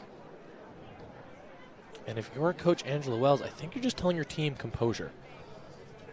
The way that Arizona's been moving and attacking has meant that some of these shots from San Diego have been very strongly contested. So with San Diego doing the same thing on their side, they are not trying to be frantic. They're trying to be composed. Take clear, concise cuts with clear, concise throws. And on defense, just make things difficult for Arizona downfield. Don't give them open deep shots. Don't let O'Connell shoot it. And instead, there are some unders. Lippincott with the disc now at about half field. Back to O'Connell. Swings it wide for Chang, who chased it down. And again, great lateral movement here from Arizona. They just got that disc, all the way across the field with just a couple long throws, and that's a great spot to be in on that break side, on that high side. So let's see if they can continue to be patient here and move this disc laterally as a huge hammer goes off. It's a good hammer, but a stole out was called, so it's unclear as to whether or not this is a goal. Nevertheless, great throw there. That was quite an impressive hammer. Under pressure, high stall count, the presence of mind to find that receiver and throw it out to space where only Cody Lippincott could get that disc. But unfortunately, it does look like a stall was called, and Super Bloom will take possession on their 30-yard line. Deep shot for Zettner, and Zettner takes it down over the hands of Garrett. Dumps it to Stombaugh, who has to lay out for it. But then Lexa puts, great block from Garrett. Incredible movement there. Zettner had position and height, but Garrett had heart right there. And Arizona has the chance on offense once more. Well said, Graham, well said. Quick reset to Chang. Chang in the center of the field. Swings back to Applegate. Looks like there is a call being made, which is slowing things down. O'Connell is downfield to start right now. It'll be interesting to see what will happen for O'Connell to get into the backfield as she already makes that move to do so. Here's Chang on the opposite sideline. Tries a quick lefty backhand. Gets deflected by Jones, but way to stick with the play there. Jones knows how to look for throws like that. That's a UCSD staple. Absolutely. And the two UCSD alumni facing off against each other here as Chang manages to get it to Lippincott in the center of the field. And O'Connell with the disc. Wastes no time firing it deep. And there is Calagus Polaris. On a rope that throw was, as O'Connell's been shooting today and shooting successfully, and Calagus Polaris finishes it off. Nora Landry for the score. Miscommunication between the two San Diego defenders there, allowing Landris a slip cut there, getting open, and a goal. Arizona, exactly what they needed with that point, being able to get it back, especially thanks to Garrett's block right there in the end zone against Zettner. Absolutely, that was a massive block there. As we take another look at it, Garrett recognizes that shot's going off. It's a shot that Super Bloom loves to take and takes that away. And then Chang, great D there from Avery Jones, but a great presence of mind there from Applegate to stay with that play. And then there's the huck from O'Connell there over to Calagus Polaris, who finishes it off to Landry in the end zone. And, I got to say, O'Connell's been doing a great job of extending the field here with their huck. She's willing to take those shots, and it's been paying dividends tonight for Arizona. She's been connecting on a lot of those hucks, and just been a great driving force for Arizona's offense tonight. The pull goes up. Deep pull, and on the sideline, can Arizona get down there to ensure that San Diego will get trapped there? It looks like they are down at it, but they're a flat mark. No trap intended. Huge bid from Lelek. Keeps the disc alive, and immediately she hucks deep, but Dunn reads it perfectly. Melissa Dunn gets the block, and now Arizona has another break chance. Here they go. They're moving quickly once more, trying to get San Diego on the back foot as they march it downfield. Thomas with the disc, back to Steiner. Steiner looks for the swing, gets it to the center of the field, and now Powell with the disc. Powell puts it to Cynthia Thomas. Thomas back to Petty. Petty on to Dunn. And a lot of energy here for Arizona, but you want to make sure to be safe with the disc as that throw just goes a little bit too far on that break. Arizona, that's where you really want to hunker down and be disciplined in your sets, and unfortunately they were able to throw one away there. Let's see if they can generate a turn, though, and try to get this break chance back. That's right, and with Arizona there, one of the faults of playing too fast is that sometimes your receivers' feet aren't set. Sometimes they're not moving the way that you're hoping they are, or they're thinking that there's an option available when there's not, and so they're moving at a different speed that you are. San Diego's very deliberate. They make throws while the cutter's in stride, and we're seeing that right here as Juan launched one to Diaz, and then Diaz pops it over the defense for Limelec to score. Yeah, and Juan taking a deep shot there, not something she does very often. She's usually a downfield cutter and then hits those unders, those open side unders and those break side unders, but Juan taking the shot there. She saw Diaz was wide open, and Diaz finishes it off to Ellie Melik. I'd love to get hopefully we can get another look at that huge bid from Ellie Melik, as there it is. Giving me flashbacks to that bid in at 2019 College Nationals that went viral, and people were making stickers of that bid, I'll tell you. And then Ellie Millick's good there. for at least one of those a game. Absolutely, yeah. It's come to be an expectation that there is going to be one incredible play made, and that makes it so much fun to watch San Diego. On the other side, Arizona has a lot of that with their throwers. O'Connell being able to throw it deep, or Chang with those high blady hammers.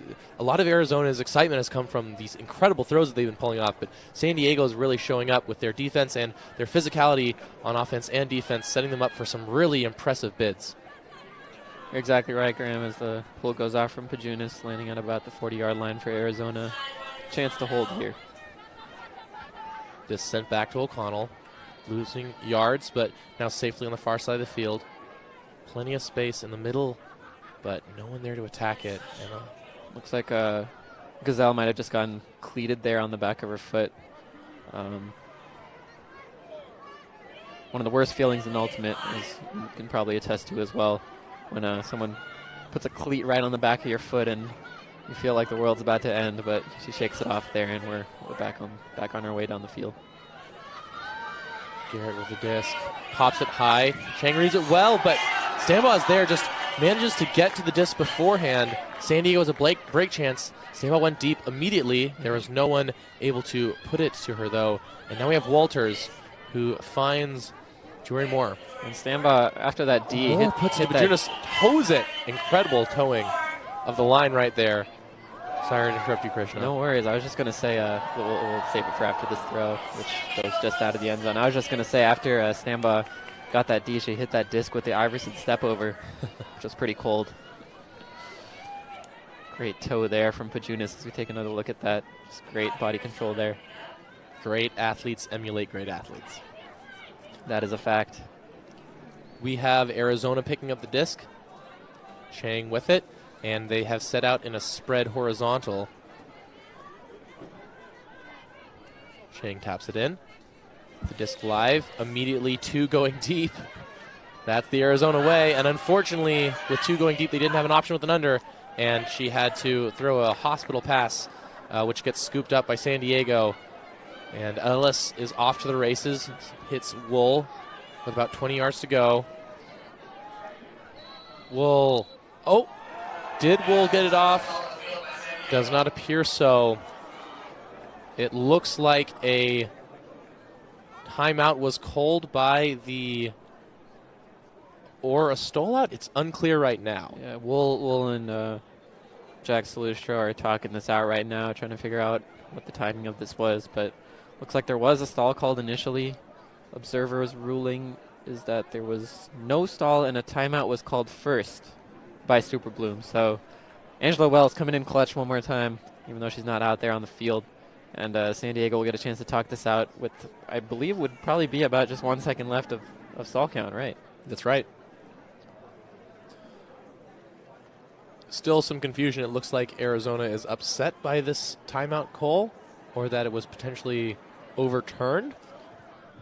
But if that timeout was overturned, then it would not be a goal, seeing as the disc ended up in the receiver's hands in the goal, which appears to be the case. Wow. And that is a goal. A surprise goal from all parties involved? Yeah, interesting turn of events there, Graham, as take a little look at that. WUL did hang on to that disc for quite a bit as she had no options, couldn't break that mark. Great mark there from Salustro, but got rid of it. And looks like she just got it off in time, I guess, as no timeout was called and that throw did go off in time.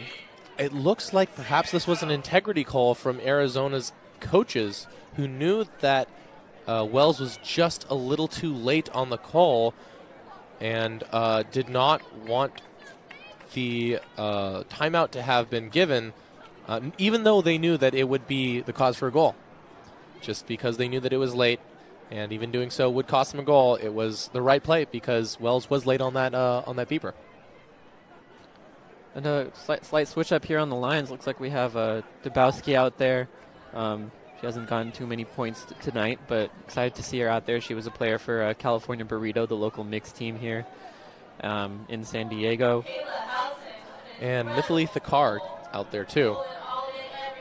Both players have seen the field once before, I believe, in this game so far, but it's nice to see them out there. They do appear to be on the field in a zone look, with Dubowski helping on the far side and Mithaly on the help side handler, but Arizona is still able to move the disc well despite this, breaking through very quickly as Steiner is off to the races, stopping just shy of the goal line, and now swinging it around to Applegate.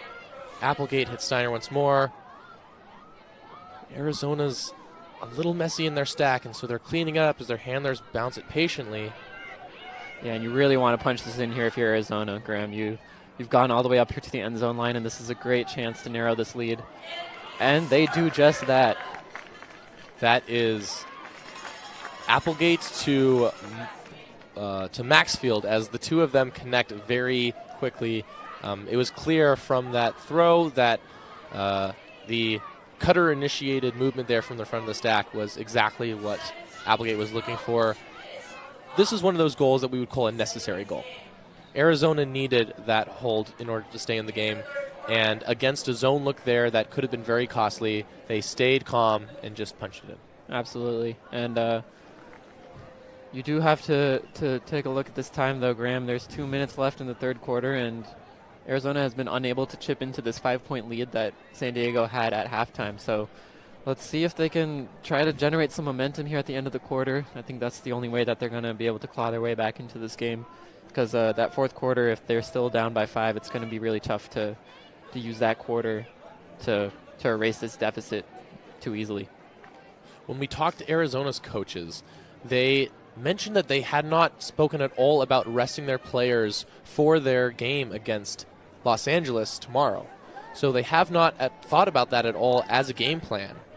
And despite that, you might wonder whether they would be thinking about that now, especially considering the dynamics of LA, Arizona, and San Diego when it comes to playoffs. This is pretty crucial for them to win at least one of these games on the road. Absolutely, Graham. And yeah, that's definitely something that I think will be interesting to see here as Diaz floats one into Ali Malik for another goal for San Diego. But yeah, like you were saying, we'll see what Arizona decides to do here, because you definitely want to give yourself a chance, and the best chance to win every game. But if we get mid into the fourth quarter and we see that the chances of this game of winning this game or making a comeback are looking pretty slim, you might consider resting some of those high-octane players so that they can be energized to put up a run against Astra tomorrow, as we take another look at Diaz's OI flick hook down the line to a flying Eli Melik in the end zone. And those two just keep trading holds and assists with each other. Clearly, you would call it end zone goggles, except it works every time. Yeah. So it's hard to criticize a play that seems to be so effective for San Diego. It is yet to really fail. Absolutely, yeah.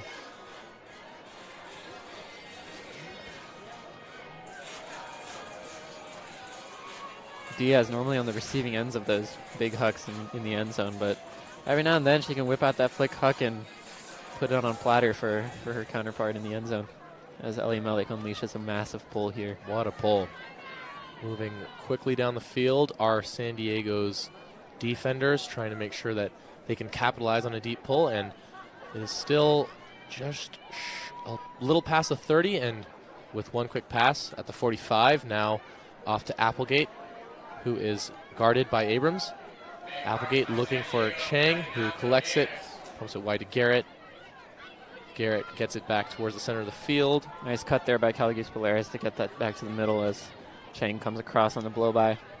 That's right, and Chang pushes it to the center to Applegate. This is really clinical offense from Arizona. They have not found there to be much difficulty so far on this point, but now on the open side, things are clamping down. High side of the field, and San Diego is just trying to really funnel them into this space. Let's see if they can get it off the sideline here. It looks like Chang and Applegate are exchanging it down that sideline, but they have gotten it back to Caligis Polaris, who just doesn't have a good grip on that disc after hitting the turf on that catch, and you hate when that happens, but it just slips out of her hand, and an errant throw there from Caligis Polaris. As San Diego with a chance to come back the other way. Zetner to Eli Melik to start. That was actually Walters to Elimelech. I apologize. And Elimelech swings it wide to Helton, who gets it to Abrams on the far side. Abrams has got a cannon of an arm too, but with no one downfield, she gets it to Walters. Walters now to Elimelech in the center, and surely someone's going deep. That is Hornick, but an errant swing. Miscommunication gives the Sidewinders the disc back. Garrett has it. They're going deep, but are thinking a bit smarter in that situation and dump it back to Applegate, who is the safe, trusted thrower in the situation. Maxfield with the disc now. Great heads-up play on that D there. That throw was, there was just a bit of miscommunication with the Super Bloom offense, and Arizona took advantage of it and took that away. Beautiful around backhand. Gets it to Chang. Chang from Gazelle, and Chang. That is the floaty around flick that has worked so well all game for both teams. As Maxfield scores for Arizona, keeping them within shooting distance as the third quarter ends. We might need to get a goal check here on Maxfield. She has been on the receiving end of a lot of throws into the end zone here. Just doing a great job of giving her team a chance to score and stay in this game. Definitely. There is a lot to like from Arizona's offense. This is a much better offensive run that we've seen from them than they have had in weeks past, where they struggle to convert. This is an Arizona team that is looking comfortable with the disc, is looking comfortable with their shots and their options. And, they are unfortunately headed up against one of the strongest teams in the WUL in San Diego. But there's a lot to like here. If they can keep this energy going into the game against Los Angeles, then they have chances. They can look to the postseason. Absolutely, yeah. Two really good teams when they run their system. We're looking forward to a great fourth quarter here as we take a quick break. We'll see you back in San Diego just after the break.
Welcome back, folks. We're here in San Diego at Mira Mesa High School for a showdown between the two of the top teams in the WUL, the Arizona Sidewinders facing off against the San Diego Super Bloom. The Super Bloom have jumped out to a 5-point lead here going into the fourth quarter, and we have 12 more minutes of action here. We've seen great offense from both sides, Graham, but we need to see Arizona make a run here in order to get back in this game. This is Krishna Gomita. I'm joined on the call by Graham Gerhardt. What are you looking to see from Arizona? I know I asked you this at the beginning of the last quarter, but has that changed at all? Do they need to change their focus here in any way? What did you see in that third quarter? I think Arizona showed what we needed to see. They got San Diego to have a couple more turns than they had in the first half.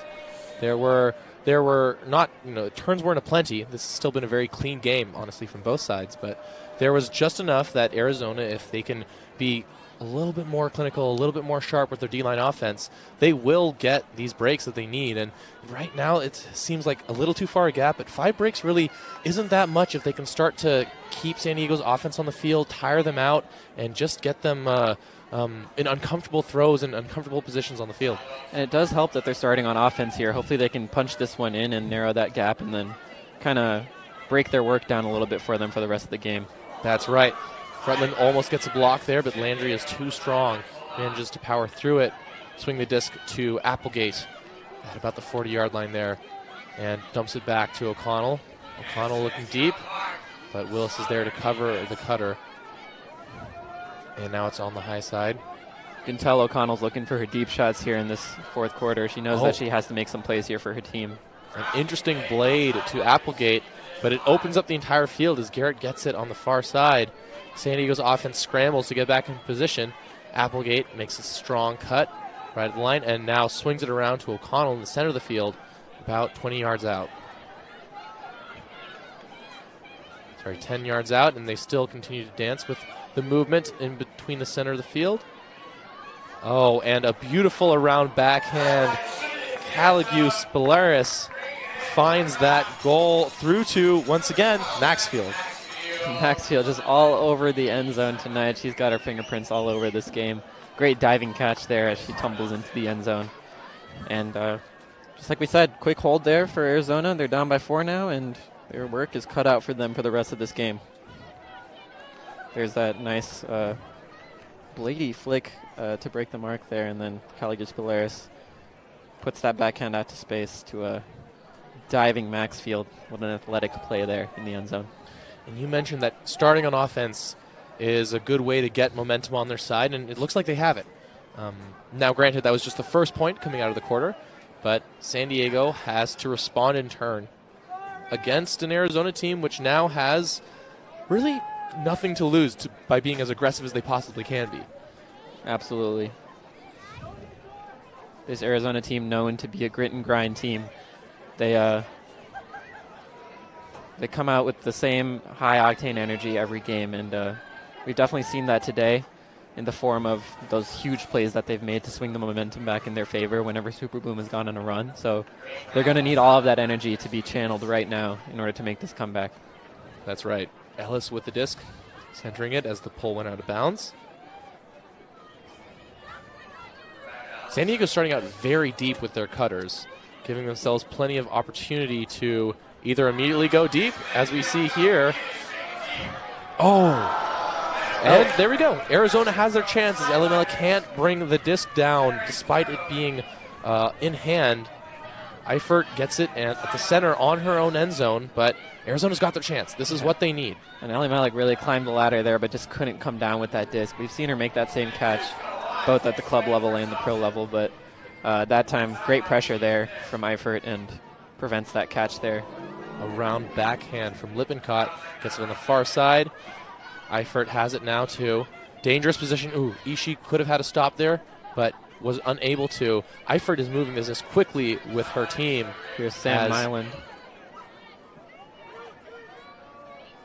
That is Dunn with the disc.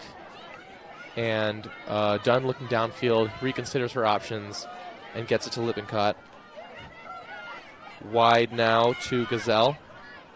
And a high pass brought down by Dunn, although Ishi's hands were there. Gazelle with it, Dunn with it now. Dunn really taking over this point after initially being pushed downfield more. Dunn is trying her best to keep Arizona's offense going. And a bid just too far. Eifert can't come down with it. Yeah. And again, we're seeing those iffy throws by Arizona, right? And even that one that was saved by Dunn. Those are the things that they need to clean up in order to make a comeback here and just moving forward into the postseason as well. But let's see if they can get a turn here, and let's see if Super Bloom can run their offense like a well-oiled machine. So far, so good as Zettner has the disc. 20 yards back from the end zone. Now Ishii finding Diaz. And Diaz pops it high. Ishii reads it well, right on the goal line. Diaz into the end zone. Ishii looking but can't find it. Dumps it to an attacking Iwamoto, who then punches it through to Diaz. Although a travel was called. Yeah, it looks like Iwamoto might have taken an extra step there to get to that end zone line. She may argue that it was just her momentum and she was just trying to stop there as we take another look at that, but the observer said otherwise. Although, looks like it was rescinded, and looks like looks like Super Boom will be credited with that goal there. I think everyone agreed that was just simply momentum. Iwamoto is got a lot of momentum charging forward as she was attacking that disc, and there's only so much you can do to slow yourself down when you are moving at that speed. Let's take a look at all the action from that point as Ellie Melick climbs the rafters but just cannot corral that one in.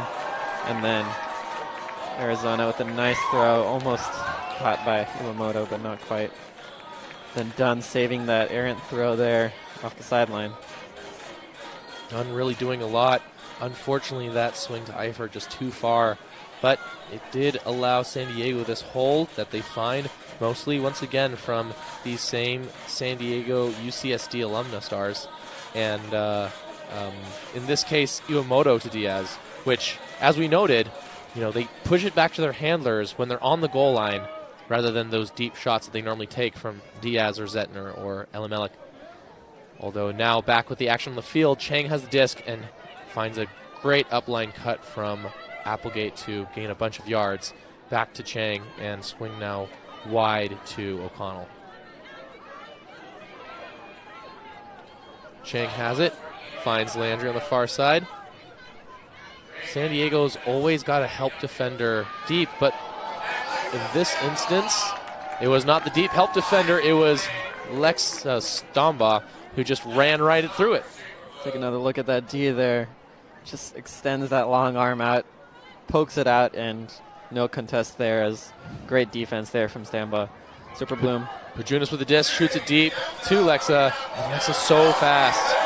Stamba with the goal in the end zone. That is just trust from Pajunas, knowing how fast her receiver is and putting it out into space. What an incredible athletic play there from Stamba. Just full extension into the end zone after she just got the D. We call that bookends in Ultimate Frisbee, where you get the stop on one end and then are on the receiving end of the goal on the other end. That's just doesn't get much better than that as far as an individual performance on a point. Take a look again there at that block by Stamba. No contest again from the offense, and then Pajunas finds Stamba. Full extension into the end zone. What a pretty bid there. Stamba made her name known in the San Francisco mix scene, playing for some of the great teams out there, including Blackbird. But here in San Diego has only been playing for about 2 or 3 years with the teams out here, and is made such an impact even in the short amount of time that she's been on the team. Great pull from Helton as San Diego chases down. Savinsky almost there right on the disc, but unable to get there just in time to stop Chang from getting the pass, although Chang has it now again. Wide swing out to Garrett. Garrett around throw with Caligu Spalaris. And Chang with the disc once more, floats it out. Is it just too far? No! A diving effort from Kaz Gazelle just comes up just short. And don't underestimate how difficult it is to make a diving play like that while also focusing on grabbing that disc. That is just incredibly difficult. And Kaz Gazelle gave it her all there as she turned on the burners, but upset that she couldn't come down with that. And it looks like she had the disc in hand, but it was the impact with the ground that popped it back out, which is very, just as difficult a portion as catching the disc itself. Absolutely. San Diego now off to the races. Savinsky with the disc, gets it to Rutledge. Oh, but a run-through block from O'Connell. Perhaps a dangerous play as O'Connell came from the blind side of Rutland, but that is being talked over now. Looks like Rutland wants the foul call, but I think O'Connell might be arguing that she got the disc first and then it was just incidental contact after that. So let's see what the observers say. Looks like it's overruled. Take a look again at that great D from, or first Savinsky's throw, catch, Yep. and then O'Connell sees it, holds out the hand, and it does look like she got to the disc first, although did come from the blind side, so it is understandable why a foul call was made. Back to the action on the field. Maxfield with the disc. Around break. Well caught. Slustro with the disc. Inside backhand. Back to Chang. Chang might be looking for that OI flick here. She was. No one was there for it, though. And she puts it up. There it is. Anyway. Like clockwork. And there's Garrett. Shortest player on the field, but hasn't stopped her from scoring. Garrett amongst the few towers there, both on her team and on the other team, but she's the one who comes down with it. Great catch there from Garrett. And Chang, the 2013 Callahan nominee, just reverting to that OI flick, and it's one that she has mastered. And why stray away from it when you can throw it that well? Getting another look at Gazelle's great bid. Once again, had her hand on it, but it was impact with the ground that caused it to pop out. However, Arizona does get it back thanks to O'Connell being able to read the pass wanted inside there and getting the block. And then finally that will turn into the Arizona goal. That was actually kind of a last chance throw from Cheng with a high stole count. Still trusting her receivers, and it paid off. Absolutely, yeah. And Cheng just continues to keep Arizona in this game as best as she can. They are down by 5 still with about 7 minutes elapsed in the fourth quarter. So not much progress made by Arizona scoreboard-wise here. And it looks like it's going to be very tough to come back from this deficit at this point unless they can string together a miraculous run here. But let's see what they can do on this break chance. Now, there have been 35 points in about 35 minutes. So it does seem possible that, a point per minute is very much in play, but that's not accounting for San Diego's goals, which another one just put in here as, once again, Linelec to Diaz. San Diego scoring in far exceeding a minute and just under 30 seconds, as that was one of the most efficient offensive points we've seen. And we've seen some efficient offensive points from San Diego so far. That was pretty to watch, Graham, and the Week 5 stats just came out a couple days ago, and one of the most staggering stats that I noticed was Diaz's 34.8 offensive rating, I believe, which was just far and away the highest in the WUL for Week 5. So, getting goals like this and assists like we saw earlier does not hurt that score at all. And, Helton is up there in that top 5 as well for the Week 5 offensive rating. So, got a lot of offensive weapons here on Super Bloom, and Diaz, the leader of the pack, scoring there. That's right. San Diego Ultimate has really benefited from the UCSD pipeline, but we have many others, including UCLA, which is Kristen Pajunas, who just launched that pull there. And now the Chip Chang and Applegate backline is getting to work, as Applegate takes it in the center of the field, looking for Landry, but could not find it, so back to Chang. Chang wide to Garrett, a useful outlet that they normally have because San Diego on the far side normally has their cutter sag off. As we saw right there, the cutter sagging off once more and allowing these wide passes out into space. Sometimes slowing down, but it is useful when someone like Applegate or Chang gets the disc and keeps it moving. And you keep seeing Chang looking to that back corner of that end zone. She wants someone to go there so she can hit that, because that throw has been working for them, and Chang knows that she can hit that. So let's see if this point ends in another Chang OI flick to the open side. Right now, instead, it looks like a call was made, potentially a pick call, that either will keep the disc. It looks like it'll keep the disc in Garrett's hands, but it is trapped on the sideline right now with short space to go. Garrett doesn't have a lot of options, has to throw it wide back around. Callahan Spolaris with the disc.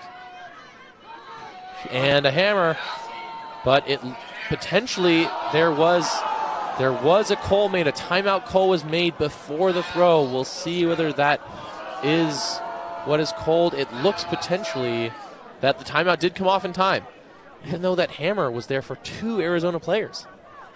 And that's your Kodak clutch moment of the game today, Graham. The Arizona Sidewinders coach just coming in huge there with that timeout call, as that hammer that went off from Callahan Polaris was a pretty good throw out to open space, but 2 Arizona receivers tried to go for that and ended up fumbling it in the process. But again, clutch play from the coach there. That's right. Now, if you're Arizona, time's winding down. You need this hold, and you need 5 more points, which is a tough ask inside the time allotted. But it still looks like they're sending out their star O-line players. We're still seeing the Chip Changs, the Paige Applegates, and Megan Maxfields out on the field, which is a good sign for them. They're still clearly wanting to compete, keep this game as close, as tight as they can, and it is a great proof of concept, this game that they've put together against San Diego, because their team is holding their own. Despite being down 6 points or so, at this point it does not feel that San Diego is inevitable. It feels like San Diego has a firm control of the game, but Arizona is still well within a fighter's chance. Absolutely, and recently the last time these teams met in Arizona, the final score was 24-12. So Arizona has already surpassed their goal total from the last game, and there's still 3 minutes left, and they've held San Diego to under their previous total so far. So let's see if they can maybe hold them to under 24 this game. That would definitely be a win in Arizona's eyes. Beautiful inside pass from Applegate. Garrett with the disc. Gets it to Chang, although WUL's hands were right on it. Up line to Applegate, and Applegate floats the backhand through, as that is Gazelle for the goal.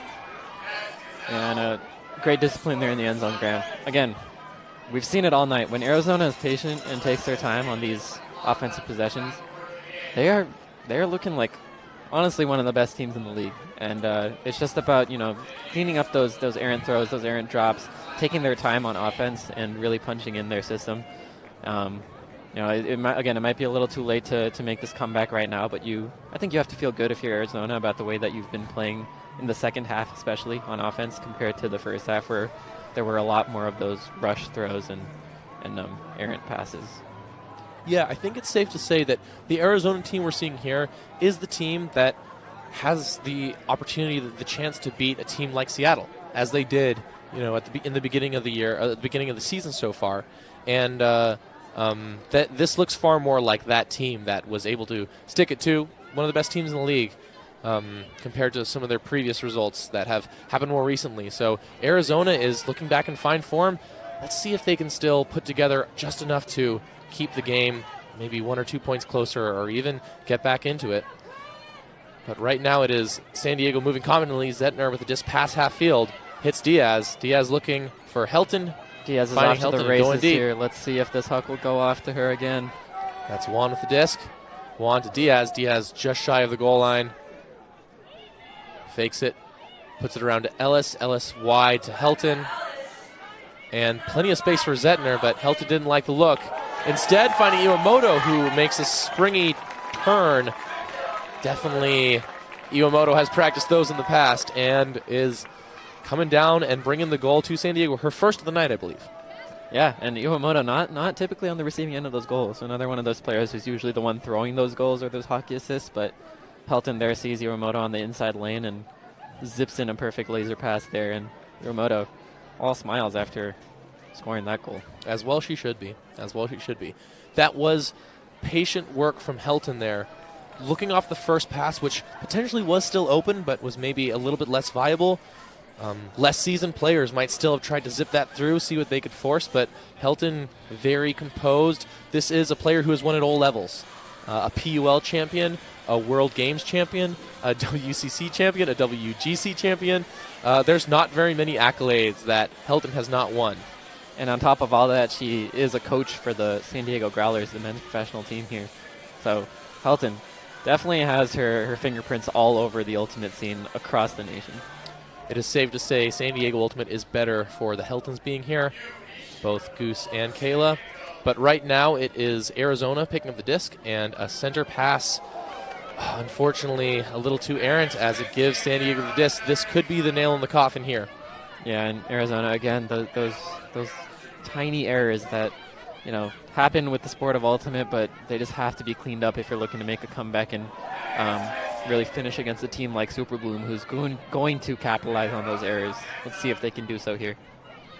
Rutland, no options, and so Chang is able to run down and get a block on Jones there.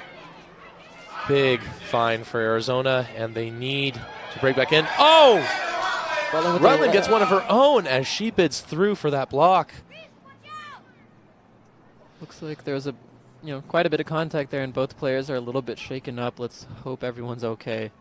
No one seems to be in writhing pain, but it might have been a head-to-head contact, which you never like to see. Definitely not. Rutland and O'Connell, if you remember, were also part of the contested dangerous play earlier, where O'Connell got one through. So I know, despite the injury potential here, that she's happy to be able to get one back on that. Rutland is a fierce defender for San Diego and also a captain for this team. one who has been, put in a lot of miles for San Diego Ultimate, both in club and now in the WUL. Yeah, and taking another look at that, looks like Rutland's head might have gotten hit by O'Connell's shoulder. Well, not hit by, but those are the two things that collided, and that's why Rutland was a little bit shaken up there, and as well as O'Connell. So looks like she's fine though, and we're figuring out what the call is here on the field.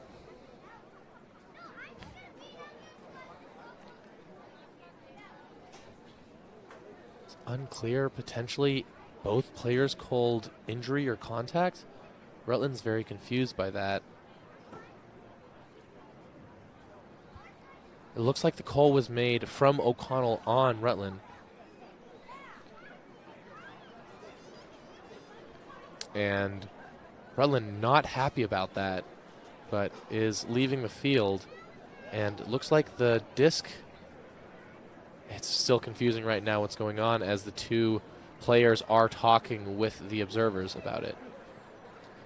You can sense a buzz in the crowd, Graham, and it's definitely due to this high-level frisbee, but also the fact that we are actually in the same complex as a Taco Bell. And you know that after these games that happen late at night here, not a lot of restaurants are open. What better place to go to for dinner for value and quality than Taco Bell? Now that we got that ad read off, we have the disc back. Garrett has it, and Garrett attempts an upline. Unfortunately, Ishii connected with Garrett's hand and thus makes it new fresh stall count as Arizona has another opportunity. Still, miscommunications abound, although that one is going to be saved. Giving the disc back to Landry and to O'Connell. Garrett going deep, but it's a block from Helton on Chang. Great heads-up play there from Helton to cut off that pass. That quick upline, O'Connell thought it was free, but Helton got to it before Chang could. One of the things Helton focuses on with every team she's with is closing out towards the receiver when you cap a disc. She was on O'Connell. She saw that O'Connell was going to get this, so she looked for the next pass and got the stop. And looks like here in the end zone, Savinsky went up between two Arizona defenders, thought she got that disc first and got fouled. So that's what the discussion is here about. Let's see what happens there as we take another look at that. Savinsky thought she had her hands on that. It's unclear from that perspective. It does look pretty clean from Arizona from what we can see, but Savinsky got to the disc first. Just didn't look like her hand closed around on it. So potentially not easy perspective there to know for certain. Yeah. And not easy for the observers to see in the moment either, which it looks like that's why they've called a contested foul, in which case the disc goes back to the thrower when nobody can really come to a conclusion as to what really happened there. That's about right. And honestly, one of the joys of our sport is the ability to have, the unclarity, being able to send it back. I think that that's a valuable addition that we have because it allows for, there's your truth, there's my truth, and then there's the actual truth. And we're not quite certain what it could be, and so we can send it back and have a new option, which is what happens in this instance, getting the disc from Jones to Helton, out to Savinsky once more, and then back to Jones. Walters grabs the disc, center of the field, looking inside at a shot at Ishii, who collects it. Ishii swings around, breaks her mark, and hits Helton on the far side. O'Connell was in chase, but did not have the gas ready to make a bid on that, as San Diego potentially just put the nail in the coffin on this game with only a few seconds left before the end of the game. It looks like they have it all sewn up here. Yeah, it looks like the scoreboard is showing us 29 seconds left, so looks like we're here in the last half minute of the game, and obviously this lead is insurmountable at this point. We can say that with confidence, but let's see if Arizona can string together one more nice looking O point here to cap off the night and go to LA at least with some semblance of momentum and feeling like they improved over the course of this game, which they definitely have. Let's see if they can end on a high note here. That's right. Looking at the lines, we still have the a very set defensive line from San Diego with Helton pulling, but the line that we're seeing from Arizona is not their normal O-line, and it already leads to a turn as Thomas can't make the bid from Steiner's pass. This is just one of those instances where your O-line's tired, and so you send out maybe your D-line, and they're so eager to get the hole that they rush an early pass that wasn't relieving pressure. Yeah, and let's see if Super Bloom can hold on to his disc until the clock runs out and then punch one in to end this game here. Good find down the far side of the field. Helton has it now. Pass from Stamba. And she blades an OI into the far side. Time expires right as Iwamoto goes up to grab that disc. And I believe the clock hit 0 right before that disc went into her hands, Graham. So it looks like there was a stall called, so potentially the disc is coming back, which would be a shame because that was a great bid by Iwamoto right over the hands of Cynthia Thomas, one of the best defenders in the Southwest. And it is, that would have been a great play to end the game. However, we might get another opportunity for another great play to end the game. Yeah, it looks like not, Graham. There was a chance of it, but the observer just ruled a goal. So this game is over. The clock has hit 0. Final score 24-16 in favor of your hometown San Diego Super Bloom. Well-deserved win from San Diego there. Comfortable on offense and pressing on defense. What impressed you the most about San Diego this game? You know, I really was impressed by how they stretched the field deep. Huge credit to Alex Diaz and a lot of the other downfield cutters who kind of stepped in with Blair Messner being out with her broken hand. San Diego didn't miss a beat with one of their best downfield cutters out of the game. They continued to extend the field and hit those hucks when they were there. But what I was really impressed by was the fact that they didn't force those hucks when there was even a bit of defensive pressure present by Arizona. Arizona did a great job of playing defense deep on a lot of those cutters. But Super Bloom was very willing to take those open unders, holster the disc, and work the disc upfield calmly. What did you see from Arizona, and what should they be proud of going into LA tomorrow? What Arizona proved today was that they can stick it to teams, even teams that they've had struggles with against in the past. They are not that same team, and they are here to kind of prove a point. What we like from them, they were moving the disc quickly on offense. They weren't allowing defenses to have time to set up, and they were able to attack the deep space thanks to throws from Caroline O'Connell or even hammers to the break side. That's really where Arizona was making their money. And San Diego wisened up to it once or twice, but even so, when they took away a bunch of the open side options, then Arizona was able to slow their game down, which initially they weren't in the first half, but they really rallied around that in the second, and it was a very complete game from them despite the scoreline. Yeah, you're totally right, and I think both teams should be happy with their performances here.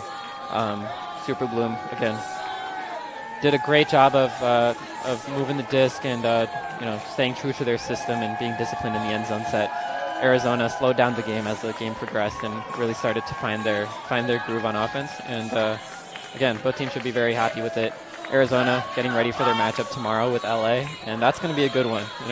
LA has had similar struggles this year with their consistency and with taking care of the disc on offense. So it's going to be a good matchup between those two teams. Both teams will have to lock down and really stick true to their systems and see if they can pull out a big win tomorrow. That's right. And the fans celebrating San Diego's win. People very excited by this. This has been a great season for San Diego so far. It's been very fun following the team. And while Arizona has some fans in the stands too, this really was dominated by cheers from the fans in the stands, which has kept the volume loud. There is a lot of community growth that's happened thanks to the WUL joining the AUDL and providing pro sports to Ultimate Frisbee here in San Diego, and a lot of joy from both sides in this regard. Someone like Kayla Helton crossing over on both sides, helping out both teams, and having just a major impact so far. Kayla, definitely one of the star players of this game, but who was it for you on the San Diego team that had the largest impact in your mind? I was really impressed and not surprised, but very impressed by the play of Teresa Zettner. She was everywhere on offense, it seemed like, and she was hitting those OI bladey flicks to the back end zone, finding Diaz a couple times, and she really showed her prowess as an offensive player. She wasn't taking shots that were risky. She wasn't throwing it into poaches. She was being very, very composed and very steady on offense and making huge plays for her team. So I was very impressed with Zettner's performance today. And just a great team win for Super Bloom in their last home game here, and a great show put on for the fans. All right, we've got our Discraft play of the game here.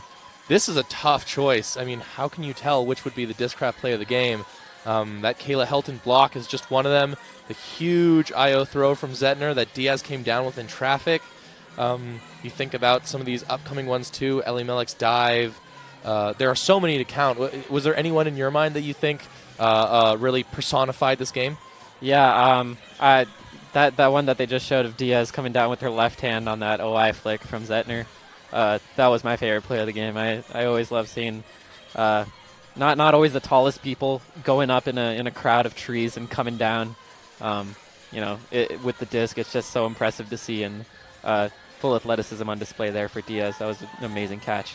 That's right, and there have been a lot of stellar plays on these play of the games from San Diego, a lot of times with these layouts and big physical bids, but Arizona's had many of their own. I think about Garrett coming down with the disc with that OI blade from Chang Tu, and that great bid from O'Connell too in the end zone. There have been plenty of plays made from both sides that have been made the game exciting, a riveting watch from both the fans and us here in the booth alike. Yeah, and big plays is what you're going to get at the highest level of Ultimate, so no surprise there. This is quite a treat for the fans here and for us up in the booth. It was a pleasure commentating this game and having a bird's eye view up here of the beautiful field out here in Mira Mesa. And again, these fans, smiles on their faces as they are congratulating the Super Boom players as well as the Arizona players here, and getting ready to go live Moss after the game. That's right. All right, from me, Graham Gerhardt, and from Krishna, we thank you all for joining us on this stream, and we will hopefully be able to cheer on the WUL in the next one together too. Thank you, everyone. Take care. Good night.